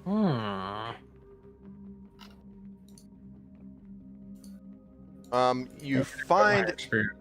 Yeah, actually, on one of the batters is one item. You find something on one of the batters that's stashed in his little sack. And also, near this rock right here, you find a little stash. Everybody gets to draw an Omega Tech card. Okay. Whoa. Yeah. It is going to be Area 52 Tech this time around. Primarily, that's what we're going to be drawing in this Iron King adventure is Area 52 Tech. How do I join a gang? How do you join a gang? Or Cryptic Alliance, but yeah. I think we may do that at some point. Really, it's just we may do it narratively in the game when you guys are actually going forward in the adventure. I'll give you guys a chance to do that. There's actually some pretty fun mechanics with those because there's some party interplay. Everybody gets an Omega Tech card. Alex, draw an Area 52 Omega Tech on the table. Oh my goodness. A Mind Bore Orbiter. As this tiny silver drone circles your head, continually yammers on about what those around you are thinking. It can get pretty annoying. Excuse me? It's an encounter power. Target one creature. With Zeeblethorpes. Yeah, Still thinking about food. target one creature. It's an encounter power. Range 20, range attack. 4d6 plus intelligence modifier plus twice your level psychic damage. And you can see the salvage at the bottom. 4th level characters can try to salvage it to keep it. If you're able to salvage an item, and it's a d20 roll, 10 or higher to salvage it, it just becomes a same item with a lesser effect. You'll see on there, but you need to be 4th level. So it's a one-off thing, Alex. At the end of encounters, you'll make a charge roll for it to see if it runs out of charge. But you'll have that until it runs out of charge, essentially. So right-click that and take it. Really? Yep. And it tells me what people are thinking. Yeah. It's whizzing around your head and always telling you about what the people around you are thinking. What's the brand name? I'll let you determine that. What is the brand name? It's Area 52 tech, so it's like gray alien technology. Like dark. Well, then it's Evil Empires Limited. Yeah. Of course. That's... Yes, they've mastered the forces of dark matter. All right, Brennan. Brennan, go ahead and... Stupendico. It could be, it may be Stupendico. That makes sense. It'll appear on my screen last. All right, Hanhar draws Autoskeleton. This exoskeleton's iron alloy braces have a mind of their own. The waist item, you wear it around your waist, has an encounter power. The trigger is if you become dazed or stunned, you can ignore the dazed or stunned conditions. Nice. Nice little autoskeleton you have there. And that's it's like a one-time use kind of. Once per encounter, and then after each encounter, we're going to do a mega charge rolls. If you have to roll a 10 or higher for the autoskeleton to keep its charge. You can keep using it and keep using it Okay. until it runs out of charge, and you can have multiple Omega Tech items too. All right, Kyle, would you like to roll an Omega Tech item for Titus? Let's see what he gets here. There are some crazy ones in here, you guys. I didn't pull any punches on these. Looks like another orbiter. Sentinel orbiter. This dented and burned drone constantly orbits your head in a tight circle. It dips and swerves to stay between you and your foes. Encounter power, electricity. You gain a +1 power bonus to AC and reflex until the end of the encounter. In addition, whenever an enemy ends its turn adjacent to you, it takes 1d10 plus your level electricity damage. Oh, that's awesome. Yeah, so it like shocks your foes. So they either broke an attack of opportunity trying to leave you, or they take the damage from the droid. whenever they're adjacent to you. All right, Aiden, draw an Omega Tech item for Chompy. Oh, good old flamethrower. Nice. Yes. When Then you can eat your food and cook it. Right. When you trigger the nozzle, it sprays liquid fire that immolates your enemies. Two-handed weapon. At will. Fire. Each creature in blast. +6 versus reflex. 2d6 plus con modifier. And ongoing 5 fire damage. Notice it's not an encounter power. So it's like at will. So Chompy now has a flamethrower that he can use. You can use every turn. Every turn. Yeah, until it runs out of fuel or burns out. Yep. Nice. The Saurian with the flamethrower. You gotta love that. And a gas mask. Alright, and really the last thing here is just some ancient junk. Let's see if you guys can scavenge any junk from the area. We're gonna do 1d6 junk rolls. Alex, roll a 1d6. Let's see how much junk we're gonna get here. Okay. All the junk. And this is one cool thing about the game is you kind of pull it out of the, you kind of pull things out of the narrative. This may not seem to make sense very much that you find this crap out here just in front of the batter seating, but it's fun and it's kind of gamey. I kind of like it. Yeah, hopefully something to match my snow boots. Look at that, 6 rolls. So let's just go around the table. Alex rolled how many? So Brennan, roll 2d10. And you guys can divvy these out any way you want. You can just maybe mark it down and party treasure kind of thing for now. We can figure out who has them. 9 and 8. 9 and an 8. You find a grappling hook. Nice. Oh, heck, grappling hooks. Kyle, roll a 2d10.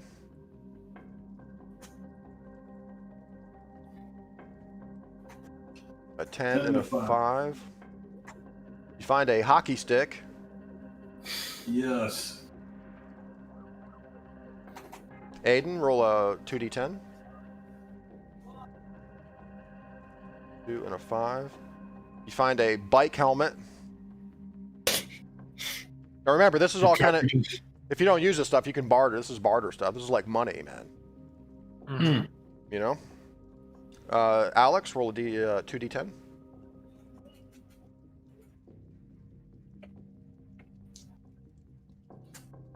And a 10.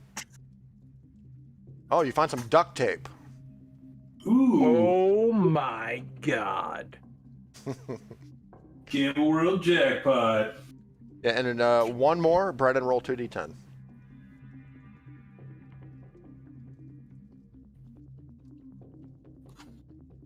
This will be the 5th item, yes? This is the 6th item, I think, if I'm keeping count right. Grappling hook, 1, hockey stick, 2, bike helmet, 3, duct tape. 4, 5. There is one more after this, you're right. A 9 and a 9. You find a little set of green plastic soldiers. Sweet. Army men. Army men. Gotta love that. Alright, and Kyle, roll 2d10 for the last item.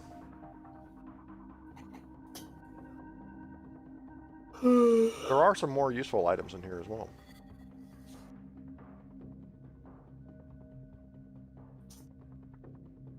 Like a grappling hook. 8 and a 7. And the last item you find is a fly fishing pole. So the grappling hook, is it like just the hook on a rope, or is it one that I shoot? No, it's just like a grappling hook that you can attach a rope to. Rope's not included. Oh, rope not included. Yeah. Got it. Yeah, thanks for noting that, Alex. That's a good idea, is putting in the chat there. And I think that's it. Now you would just determine if you're going to take a short rest. Does the fly fishing pole have its fishing string? Yeah, everything is intact. It looks like it's in pretty good shape, pretty well preserved. Actually, it's in a case. Whoa. Ooh.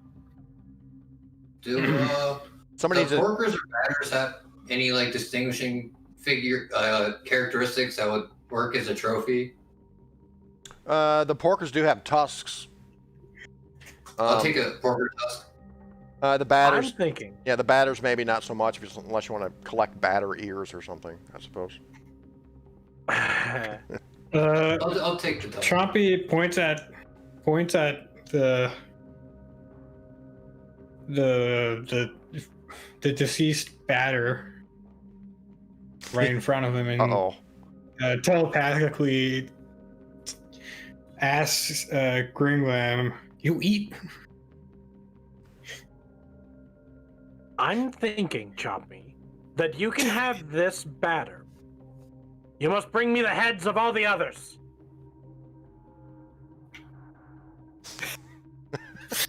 He looks at you like,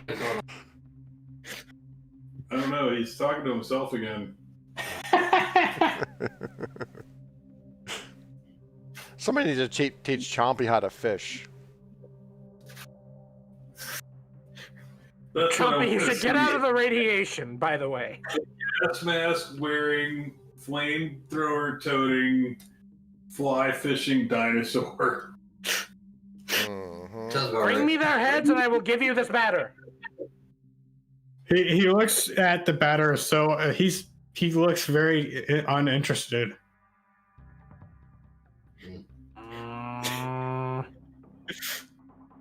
Fine, I'll do it. I take my conquering stick and I set it to beheading mode, and I start to chop away at the heads of these terrible creatures. I bring them to the gate's entrance. I have the collection of 4 heads before me. Yes. 2 heads. He also got the porker heads. He got batter and porker heads. No, the batter heads, like both of their heads exploded. Right? Oh, that is true. Oh, right. Yeah, some of them don't have heads. Yeah. You got 2 porker heads. Yeah, the sad. I think Chompy ate one of the heads. Well, he harvested the meat. He didn't like. No, just- he ate the first one. I ate the first one. He ate the first one. He's harvesting that. the next one. I probably would have that head. Yeah, one of them has a head, but the brains are all pasty. Okay, I'll take the pasty-brained head, and the other batter. I'll take an arm. I gather them here at the gate. I'm not All sure where right. this is going. Go ahead, yeah. Oh no. Chompy, open the door. Kick it open. Hey, don't you want to take a short rest before you do that, so you don't get your health back? Yeah, And you get your second And wind you're- back too, I believe, yeah. Chompy just falls asleep right there. I'll tell you Yeah, what, we've gone more than a half hour over here, so we're going to have to end it here soon. I vote for party rest. Yes. And Fine, then you can, we can rest. I'll do the dramatic entrance next time. Yeah, because technically Okay. at this point, the end of encounter thing, the kind of end of encounter checklist, you can take a short rest or a long rest. And it doesn't really affect your alpha mutations at this point, since it's the end of the encounter. So you guys can't take a short rest. Everybody can get all their hit points back, and you can refresh your second wind. And all of your mutant powers refresh as well. Any encounter powers that you have. Nice. And that's where Right, because that's, it's only like 5 minutes, yeah? It is. It's just 5 minutes. You guys just kind of, take a breather. Chompy, I think you're full. I don't think you really need to eat anymore. Yeah. Titus can get a little breather. He's a little out of breath. He doesn't breathe though. What did plants do I when need they're tired? Carbon, He does. He just breathes carbon dioxide. He All still right. breathes. I need Right, carbon right. dioxide. I go find our car and turn it on for a little while. He goes, I go suck on the muffler. Yeah. Can I see, like, if I can, like, kind of figure out what that crater is? Like, without getting near it, just, like, by Well, looking at it. it definitely appears to be radioactive because whatever kind of sludge is down there in that crater is glowing this sort of ominous green color. And you really think that you probably shouldn't get too close to it because even the map kind of depicts around it, the ground is very loose and crumbly, almost as if you were to get too close to it, it could be pretty dangerous. But you can almost kind of peer down in there, but it's some radioactive sludge down in there. Okay. That's all I needed. Yep. You've never encountered one before. You've heard of them. You've heard of these radioactive craters, like just radioactive ooze just kind of oozing up from whatever created the crater, meteors, or it's said that, meteors have created these, or chariots from the sky. You've heard all kinds of weird stories about radioactive meters. But that's where